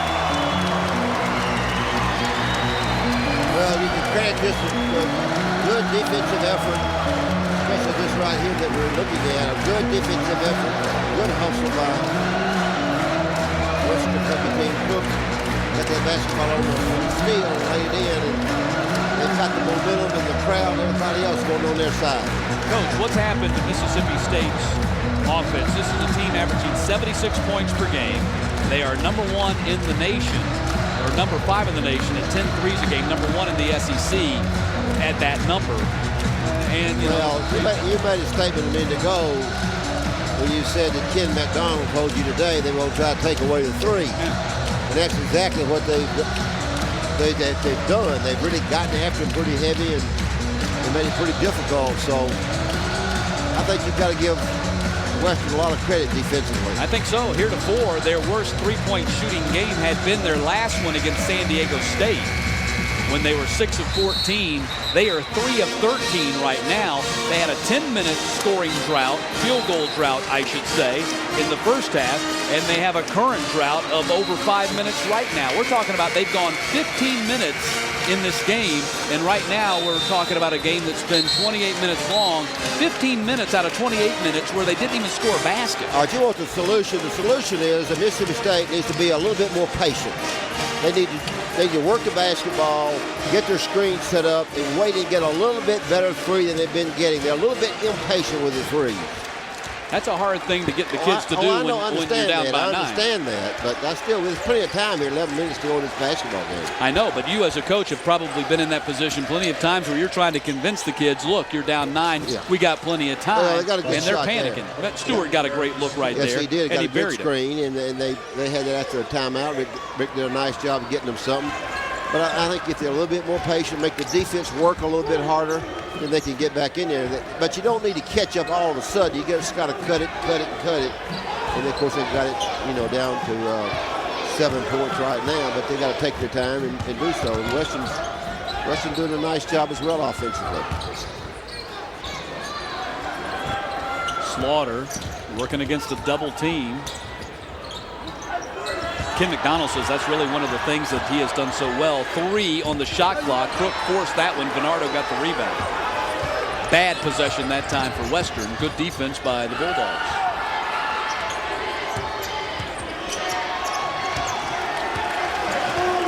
And we'll see just how good. A little bit better here. A little bit better for them. I was getting ready to say, we'll see just how good Mississippi State does. If they're, I mean, they've got a veteran team, and they should respond to what Stansbury told them in the timeout. That's their 5th pass on this possession right here. And we'll just see. It looks like they're getting a little bit more patient, but a foul occurred in the lane. So it's going to be against Western. Mississippi State's basketball. Looked like they kind of got them settled down there at the timeout. 10:07 to play in this ball game. Western Kentucky with a 7-point lead at home. This is Cranford. Everything unchanging, perpetual. It is a town unlike any other. All around us, England shifts and changes, but Cranford stands fast. Judi Dench, Eileen Atkins, and Francesca Annis had an all-star cast. Nothing like this is ever done in London. You're not in London. You're in Cranford now. Cranford, a masterpiece classic.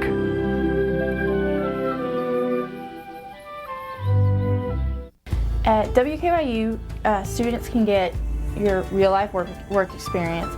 They also get a network. Many people who graduate from Western, from WKU, go out into the real world, and we look out for each other. We try to find each other jobs. We all know that we all came from the same place, so we all have a certain set of skills, and we're good at it. We were pushed in college. I got to get a student Emmy for producing, which was really cool. And working at PBS made me appreciate the freedom that PBS gives their employees to just really go out and do what they love to do and make good TV. I am a freelance shooter. I go out and shoot television shows. Occasionally I go out and do audio too. So I've done everything now from national TV shows to movies. My name is Mindy Arbery, and WKYU PBS is my source for family, friends, and a great extended network. 10 minutes to play. Western Kentucky with a 40-33 lead on Mississippi State. CSS begins coverage of SEC gymnastics beginning Tuesday, January 12th at 10 o'clock Eastern as Stanford takes on Georgia. Visit css-sports.com for a complete schedule.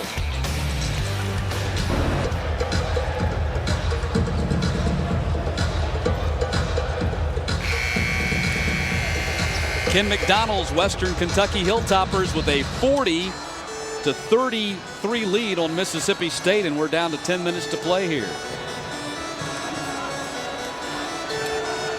Mississippi State's been getting to the line a little bit more than they normally get there, but they hadn't gotten much done once they get there. DeBost is there at the line for the Bulldogs. Cuts the lead to 6. DeBost out of Concord, North Carolina. 76% free throw shooter, averaging 10 points, 5.4 assists per game. And a foul is going to be called on Mississippi State.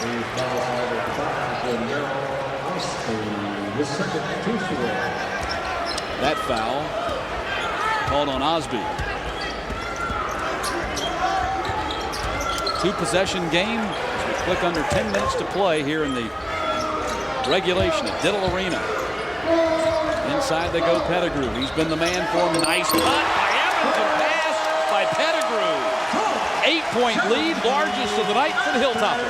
Tried to help from the weak side. Mississippi State did good bounce pass in there away from where that help came from, and they easily laid it up.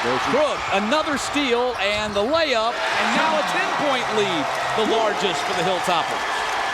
Mississippi State way out of sync, Matt. Out of sync with the shooting. You got to give Western some credit defensively. They're down and ready to play. Crook, another steal, his third of the half, and a timeout called by Western Kentucky, and Jamal Crook, the freshman who's getting playing time because of the injury to Sergio Caruth, getting more playing time, I should say, has really stepped up big. Well, we talked about pressure. Here's a situation where they shoot the gap. Crook shoots the gap, lays it in. Nice little freshman player. They come back again and lose control of it and get a timeout. But we're in a situation right now where the momentum is certainly on Western side, basically because of their defense. They've gotten down and defended the three, as you talked about earlier. And they've got really some fast break baskets out of their defense. So their defense has led to offense. Upset in college basketball tonight. College of Charleston with an 82-79 win over North Carolina. They played that ball game in Charleston tonight. That was a return trip for Roy Williams. Probably won't be making many more trips back to Charleston. No more trips to Charleston. Bobby Crimmins Cougars, congratulations to them. Andrew Goudlock hit a long three with 2 seconds left to send it to overtime, and the Cougs score a monumental upset over the Tar Heels. Pettigrew way off the mark on his three. This is a veteran state team. There's your inside passes. There's your double teams. But the big thing is you've got to take a look in there, read the defense on Bernardo, shorten the pass by the dribble, get the basketball to him. If he doesn't have anything, he needs to kick it back out. That's the best way for Mississippi State to play, because you have to give Western a lot of credit. They've played very, very hard defensively, and they've been pretty rugged in this basketball game.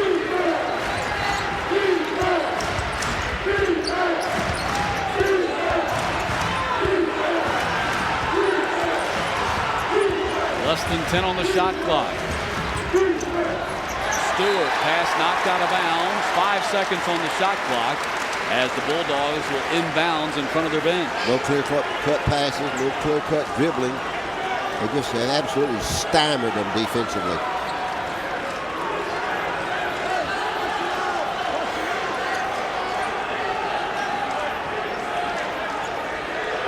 .8:25 to play. Western Kentucky has opened up their largest lead of the game.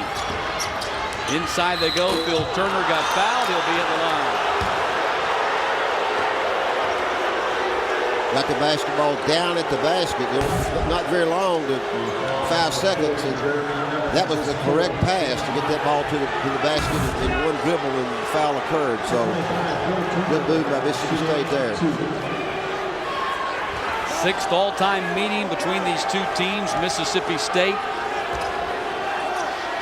leads the series 3-2. Turner was 18 of 19 at the free throw line coming into the ball game. He is 0 for 3 tonight. Explain me that, Coach. Well, that's the way free throw shooting goes sometimes.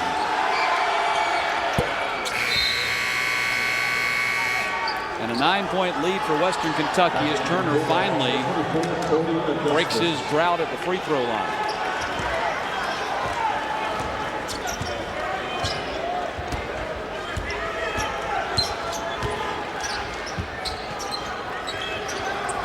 Dixon. It's been a big lift for them here in the second half. 4 points to go with his 4 in the first half. Crook has also been a big contributor. They've gotten some contributions from Crook and Dixon that they have not normally gotten in the past, or not as much to the extent that they've given them tonight, perhaps is the best way to say it. They played a big role in this lead for Western Kentucky. Crook was averaging less than 2 points per game. Dixon got tied up, and possession arrow pointing Mississippi State's way as we go to the break. Hi, I'm Jamie Dury, and welcome to the Victory Garden. Now, isn't it just incredible how much beauty can come up out of that gorgeous brown stuff we call earth? What is a Victory Garden? It's a place where you can get in touch with nature, where you can have fun, where you can learn. It's a place where you can eat what you grow and do it yourself. It's a place you can call your own every week. So go on, get out there into your own Victory Garden. Experts predict that by the end of this century, land and water resources will become scarce, and climate change will irreversibly alter our planet. But what the experts haven't calculated is the power of the human will to come together to protect the future of our natural world. You can help make a difference that lasts by joining the Nature Conservancy. Visit nature.org today. 44-35, the lead for Western Kentucky on Mississippi State. What would be called an upset by some. Another upset tonight. College of Charleston 82-79 over number 9 North Carolina. And you'll see your next College of Charleston Cougars game here on CSS coming up on January 14th when they take on the Samford Bulldogs in Southern Conference play. And that'll be on January 14th at 9 o'clock Eastern. You know, all this talk about mid-majors and majors and stuff like that, I think it's a bunch of baloney. They need to stop classifying teams as majors and mid-majors. You know, Ken McDonald, when he was asked about that in the NCAA tournament last year, they got a little bit upset about it before they went out and lost to Gonzaga by 1 point on a last-second shot in the second round of the tournament. Rayburn Johnson on the drive gets the basket, and an offensive foul called on Rayburn Johnson. Well, the big problem right there is they took away the basket. Good dribble drive there. Defense, they said, got there. And big play, too, they take away. And certainly the charge occurs on State.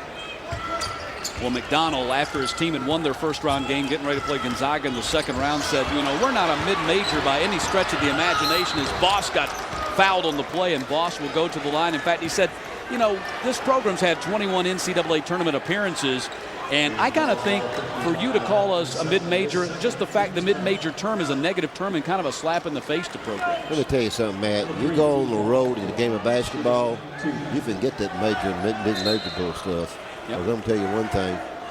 They'll put your lights out if you're not careful. Everybody's good. Scholarship situations have changed so much since I was coaching. Now they're down to 12, 13 scholarships. And back years ago, they had as many as 25. Yeah. Can you believe that? 25. They had freshman teams back then. Then they reduced it, kept reducing it until now. I don't think they have enough basketball scholarships personally. I think time you get people injured and other problems, it's not fair, but that's where it lays right now. Well, an 8-point lead for Western Kentucky after the miss on the free throw by Mississippi State. Coach, in the last month, this is the third game where a quote-unquote mid-major has beaten or was in the process of beating an SEC team that I've televised. Sally on the way to the hole, got the basket and got the foul, and he'll be in the line for a chance at the three-point play. Well, Sally did something that I'm sure the coaches are getting a little bit worried about is he kind of reverse dribbled out here. You watch it, he goes reverse dribble, take it to the hole, and kind of cracks it up. If you're going to foul that guy there, you can't let him get the shot off. You know, you got a tattoo Spalding on his forehead and not let him get three, and that's what he has a chance to do. Sally has a chance to give Western Kentucky their largest lead, and he does. An 11-point lead for Western Kentucky.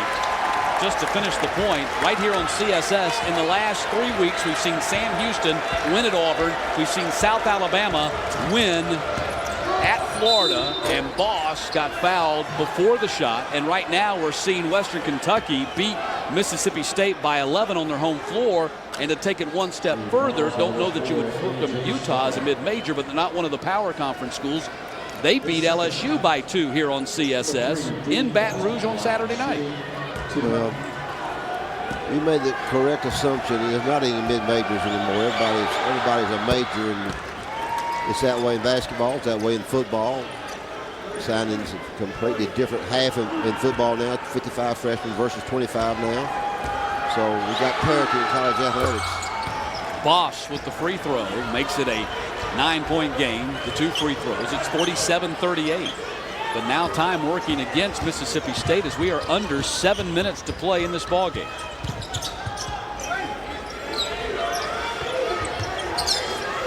Bulldogs came in at 12-2 in their non-conference schedule. Their final non-conference game before the SEC begins. Dixon fired an air ball. Those are the kind of things that open the door for an opposing team to come back. Stewart inside Bernardo could not control the pass. It was too high for him. They have not passed the basketball well at all, even though there wasn't a whole lot of pressure there. You got a poor pass on one end, and then you got a foul on the other. Any way you cut it, Matt, a foul is a defensive mistake.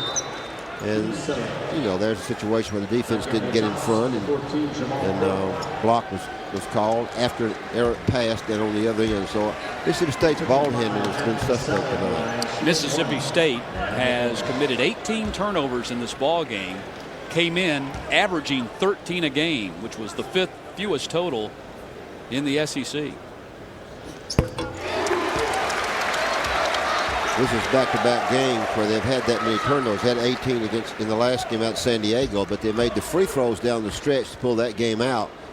Tonight, the free throws that they've had, they just hadn't been able to knock them down. And you're seeing an overly aggressive defensive effort by Western that has really taken away their really opportunities to shoot the basketball on the perimeter. 11-point lead again. 3 of 14 is Mississippi State from behind the three-point line. They average over 10 three-pointers per game. So that's 21 points that they typically get out of three-pointers that they have not gotten so far tonight. Bernardo got fouled, and that's a good foul right there. You keep him from getting the dunk. Bernardo's you got beat on defense. Yeah, he's got to make that shot. He's got to come out of there with something. Either go ahead and dunk it if he wants to dunk it, or you know, bank it in there with a little angle shot. But when you get the basketball in there, you've got to come out with something. I get so frustrated. I did when I coach, seeing big guys get in there and not come out with something. Mississippi State, to compound their misery, now 9 of 19 at the free throw line tonight.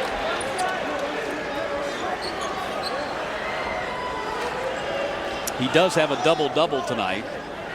Bernardo really the only guy giving them any kind of production. 12 points, 10 rebounds for Bernardo. And he's now 3 of 6 at the free throw line. But 10 misses at the free throw line for Mississippi State. 11 misses from behind the three-point line. And 13 of 34 shooting overall, 38%. And a 10-point deficit with under 6 minutes to play. A little bit more patience by this West Kentucky team. They have the opportunity to go to the line, of course, and they're in no real big hurry as long as they get a decent shot within the clock, and she's down to 6. Sally drives, got fouled, and he'll be at the line for the 1-and-1. Sally doing a good job of getting to the free throw line here in the second half. He's 5 of 5 at the free throw line. All but 2 of his points coming at the stripe. Well, that's certainly something that's pretty important for Western to bring the basketball down this last trip, knowing that the opportunity to shoot the 1-and-1 is there if they can draw the foul. They were fairly patient, and instead they got loose. Got to the inside of the dribble drive and got fouled. So I thought it was a pretty good trip offensively for Western. Sally and Pettigrew, in fact, the only Hilltoppers to get to the line in this ball game. Sally 6 of 6, Pettigrew 1 of 4. 7 of 7 now. And the lead is 12, a new largest lead for Western Kentucky as Milosevic checks into the ball game for Dixon. This is a Western team that lost last year, part of a little bit better basketball team at Mississippi State. Inside Bernardo. Bernardo trying to keep him in the ball game. 13 of their 41 points, nearly a third of their points here tonight scored by Bernardo. 4 corners or spread type offense where they're really going to run the clock each possession, which I think is a good move. And of course, they're in the 1-and-1 situation. They're going to buy as much time as they possibly can. Slaughter, bounce pass, Pettigrew, and a foul called on Mississippi State after the shot. Slaughter gets the basketball in the lane, killing as much time as possible, and Pettigrew goes to the back door, and that's a pretty darn good pass right here to him. Good bounce pass inside. Foul came on the rebound, not on the shot. Yeah, bucket doesn't go down, but pretty good patience by this Western Kentucky team. Good bounce pass by A.J., who we talked about sort of being the glue to this basketball team. Played very well last year, NCAA tournament team the last 2 years. Pettigrew's now got 4 misses out of 5 attempts at the free throw line. That's been his Achilles heel here tonight. Not a bad free throw shooter during the season. 68%. Augustus crashing the boards. Got it back. Found Stewart. Spot up for a 3. Wow. Hadn't seen much out of Augustus tonight. He hadn't had much of a game. Stewart ends up with a loose ball. Boss got the basket and was fouled. And that could be a potential big three-point play, because if he nails the free throw, they're back to within 7 after being down as much as 12 just a few moments ago. They'll air it pass down at the other end. Certainly a poor pass, and terrific shot underneath by Boston. Last 2 free throws he's attempted haven't been very good. We'll see what happens here, but she's down to 4-18. Boss reaches double figures. 10 points, 6 of 8 at the line. 7-point game, so certainly within striking distance for a Mississippi State team that, quite frankly, has played awful tonight. But with 4 minutes to play, they still have a shot to win the game. Well, they do. It's just, it's just the patience defensively without the foul, and only give them 1. That's the key. 1 shot and they can turn it over. But at the same time, good spread by Western Kentucky. They do a nice job of spreading the floor. Slaughter. Milosevic ends up with the ball. They get it back to Slaughter, who's 2 of 13 on the shooting. Shot was partially blocked. Stewart, who got a piece of that ball, released on the play, but they couldn't get him the ball. Now they do. 3.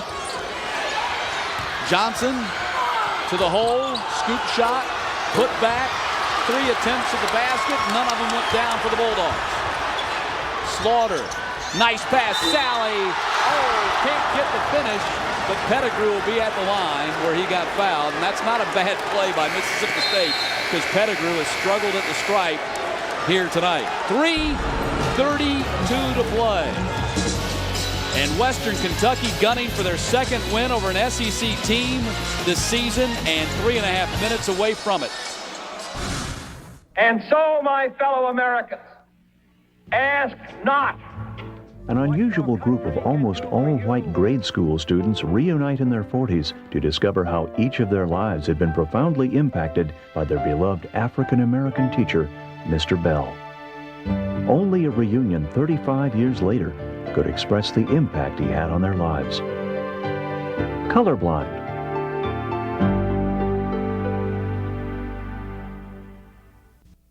Hi, I'm Charles Atkins Jr. Join me for an exploration of modern mythology and emerging worldviews, where science and spirituality converge. Be watching for Beyond Theology and take a journey into the depths of the human experience.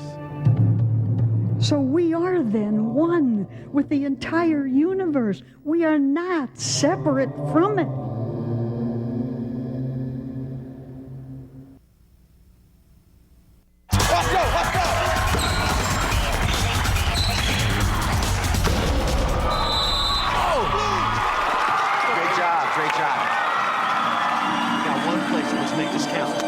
I touched the ball before it went out, Coach. Come on, Alex. The ref did not call that. It's a championship game. I touched it. It's their ball. Don't foul them when they inbound. Alex. Good call. Sportsmanship. Pass it on. Right.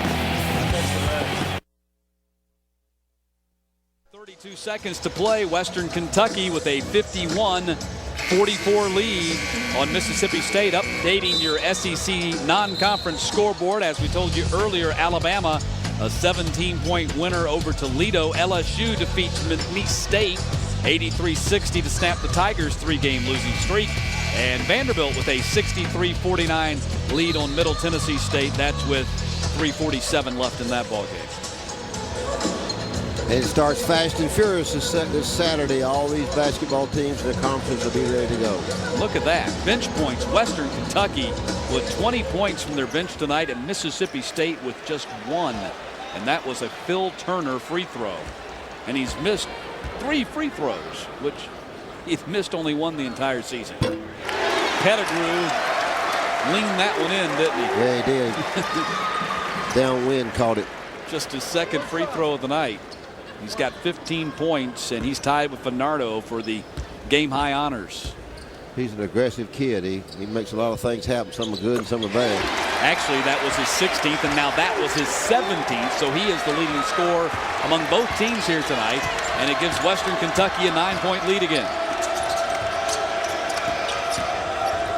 Boss goes right at the hole and got fouled. So Mississippi State, it looks like to me, Coach, they've given up on the idea of three-point shooting themselves back into the ballgame. Well, they're looking inside a little bit more. They're taking the dribble drive and trying to get the basketball to the big man inside or dribble drive themselves, and that's what's occurred the last 2 times. And it's not a bad way to play if the threes are not going down for you. And you've got, again, to give Western a lot of credit defensively. They've hung in there pretty tough. I tell you what, the #1 three-point shooting team in the country by volume has been held to 3 here tonight, and they've now gone 24 minutes covering back to the first half since they hit their last three-pointer. This was a team that was on pace to set the school record for 3 field goal accuracy. They were shooting 42%, the record being 38%. Tonight, they are at 18%. Yeah, a lot of difference in the 18%. I'll tell you what, you got one kid shooting at almost 50 and one shooting at 40-something, one shooting in the high 30s. And a lot of guys shooting the 3 for State this year. It just hasn't been one of those nights. But again, you've got to give Western a lot of credit. They're going to withhold the ball from play as long as they can each possession. Well, trust me, this is what they're going to see in the Southeastern Conference, this defense, right? Sure it is. Yeah. People are going to challenge the 3. Make Bernardo beat you. Now, let's see if Bernardo can score 50 points, because that's what we're going to try to let Bernardo beat us and shut down the other 4 guys on the perimeter. 5 on the shot clock. Crook with 2 on the shot clock, leaning in, got a piece of the rim, and it was saved by Pettigrew. Reset the shot clock. Big rebound there, gives them a 35 more seconds, and they ran it down to 5, and then they're going to run it down probably to 5 more this time. Basket here by Western Kentucky wouldn't win the game, would make it awful difficult for Mississippi State to come back and win this thing. And Slaughter, who has only 2 baskets tonight, their leading scorer, gives it up to Crook. He penetrates. Milosevic lost the ball. Door still open. In the corner. They cannot hit a 3 to save their life. 14th miss from behind the line tonight. Foul called on Sally. Going after the rebound. Of course, 2 free throw opportunities here, but it's still anybody's basketball game, no doubt about it. You just got to defend without the foul, which is the key because of 2 free throw situations. And if you're Western, you want to work it and get exactly what you want. Western's got the floor spread, sort of a 4-corner offense. Looks like Turner has his stroke back. They're going to come out of here now, taking the ball down the floor 209 with only 5 points. So as poorly as State played, you made the comment a minute ago, they're still in there, and they are still in it. Oh, it's a 2-possession game. Well, if you can hit a 3, it's a 2-possession game. I mean, Turner, wow, he's had a season-plus worth of misses tonight. And there's the 3-pointer. Rayburn Johnson hits it. They had gone over 24 minutes since hitting a 3-pointer, and they finally do so with 2:03 to play, and it pulls them to within 3. Well, they made free throw first, and then the second one was missed, and it turned out it was really better for Mississippi State. Yeah, it's a 4-point play. They got the rebound, and Johnson, who we've already talked about, shooting 49.5 from the 3, and he's attempted. Not like he's attempted 4 or 5 threes. He's attempted 91 going into this game, and he's shooting that kind of percentage. So, well, he averages 3.2 3-pointers per game, which is the #2 total in the conference. He's 2 of 6 here tonight, only 8 points, which is 7 below his per game average. But all that said, he just hit a big 3 that gets Mississippi State within striking distance with 123 seconds to play. A little pressure, a little press against them. Man-to-man press. I think the big key is to play it without the foul. And be sure you foul the right guy if you foul.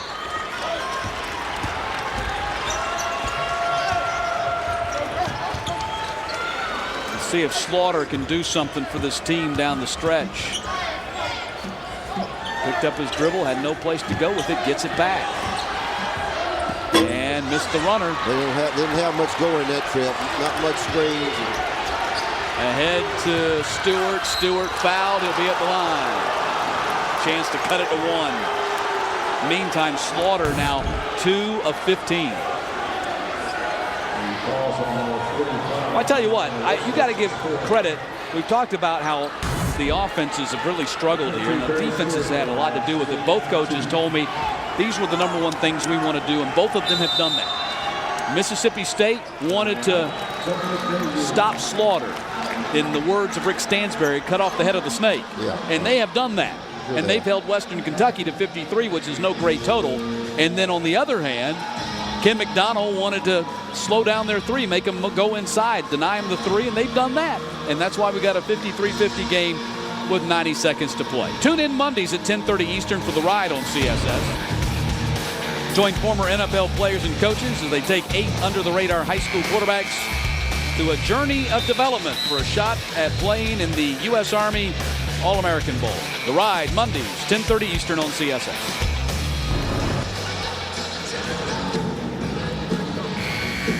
Well, with about 2:15 on the clock, I'm surprised to see this situation come back to effect. Of course, except for tonight, this Monday night at 10:30, we've got college basketball for you. But next Monday night, you can catch The Ride.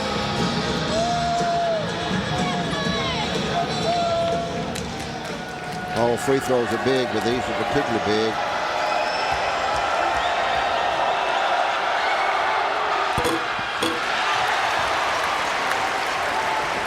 Wow, they missed another. Yeah, they had a 12 misses, Coach.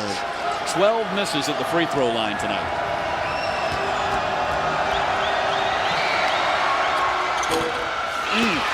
It's still a 3-point game. Slaughter. Great day. I thought that was had a cheat with there. I thought he was going to jack that one up. Wimp nearly had a heart attack over here. He hasn't coached. How long has it been since you coached? And you still nearly had a heart attack. He acted like he was going to shoot the 3. Hey. Wimp was getting ready to throw his coat on the floor. Slaughter. Shot was partially blocked. Door still open. 60 seconds to play. Boss. Rebound underneath. Bernardo jams it. Bernardo finally said enough of this. That's 2-3 good rebounds right there. I mean, they absolutely got after the boards. Sally in trouble, calls a timeout. Now, I fussed about Mississippi State, whatever they've been doing wrong offensively. They got after the rebound then, brother. Here you see it. One rebound, missed shot, another rebound. That's determination there. Of course, Bernardo can do what he needs to do in the traffic in there. He's always been able to do that. Now we've got our 1-point game, and it's anybody's game. All right, Coach. Okay. You coached a million games. Okay. You've been in these huddles a million times. Right. Tell me what Rick's telling his team right now, and then you're going to tell me what Ken's telling his team. Well, first of all, Rick's telling his team to defend as hard as they can, block out, and give them only 1.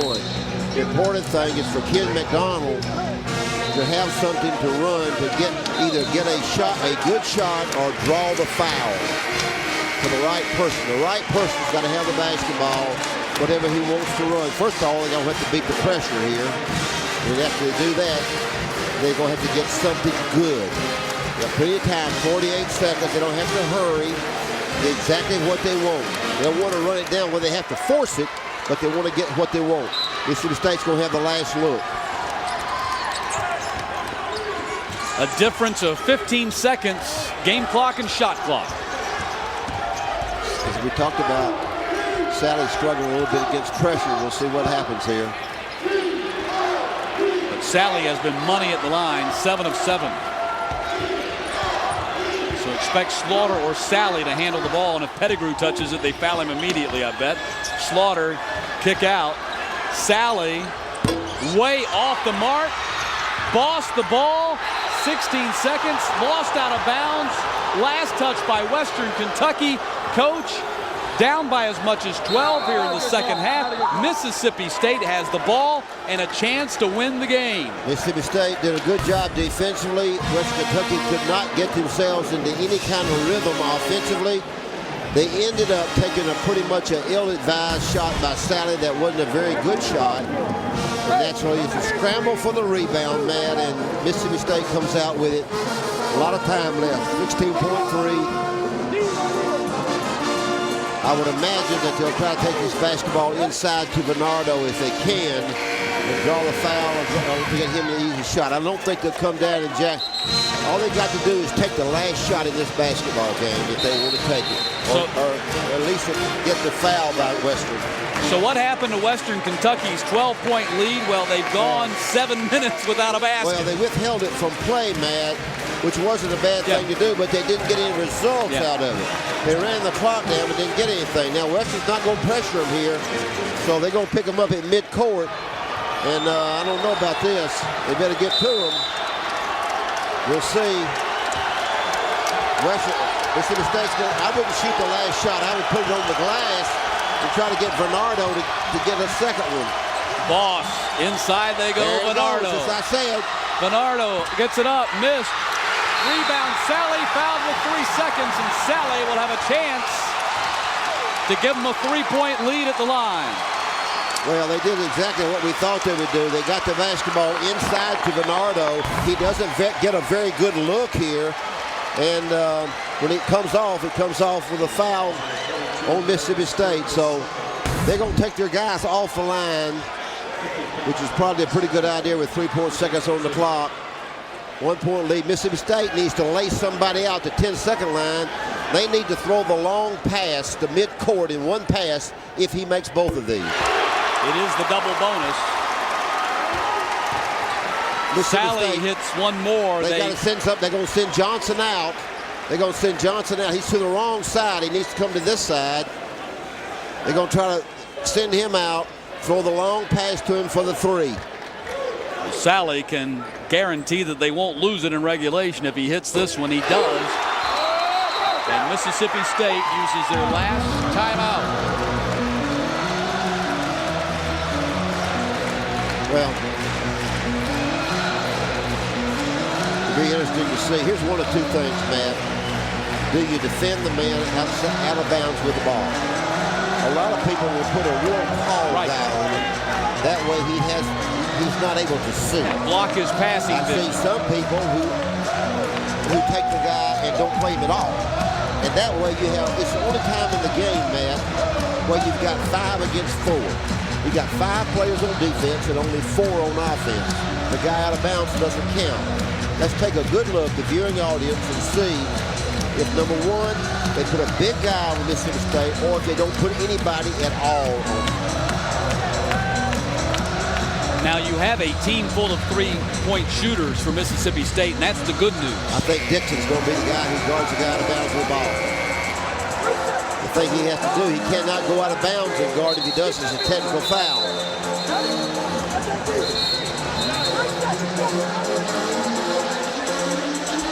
Dixon's in the backcourt. Now he runs to the front court. I don't know. I thought he was going to go guard the ball. I think he is going to. Want to put a tall guy on him. That's what they're going to do. They're going to try to, as long as he doesn't step over the line, it's called a technical. But he's got to play with his arms and his hands up, man. He can't play him down there to the side like he is now. Those things have got to be up in the air. Here you go, 3 seconds, inbound Boss, and they will not get a shot off. Western Kentucky has defeated Mississippi State 55-52. Well, pretty tough to get a good shot in 3 seconds. They ran the baseline, tried to throw the long pass, and just didn't have anything. Good victory starting for Western Kentucky. Played good defense. Mississippi State, a little bit out of sorts. Didn't make any free throws down the stretch. Low scoring game, but certainly a good win. Western Kentucky now 8-4 on the season, their 3rd consecutive win. They've won 6 of their last 7, heading into the meat of their conference schedule as they'll be at South Alabama on Thursday night. Mississippi State falls to 12-3, snapping their 9-game winning streak as they open SEC play on Saturday against Ole Miss. Once again, your final: Western Kentucky 55, Mississippi State 52. Stick around. Coming up next, it's Sports Night, and the Big Bowl recaps show with the guys back in our studios in Atlanta. Our producer-director has been Anthony Early, and now for my partner, Coach Wimp Sanderson, and the entire CSS crew. I'm Matt Stewart. Good night from Bowling Green. Congratulations to the Hilltoppers.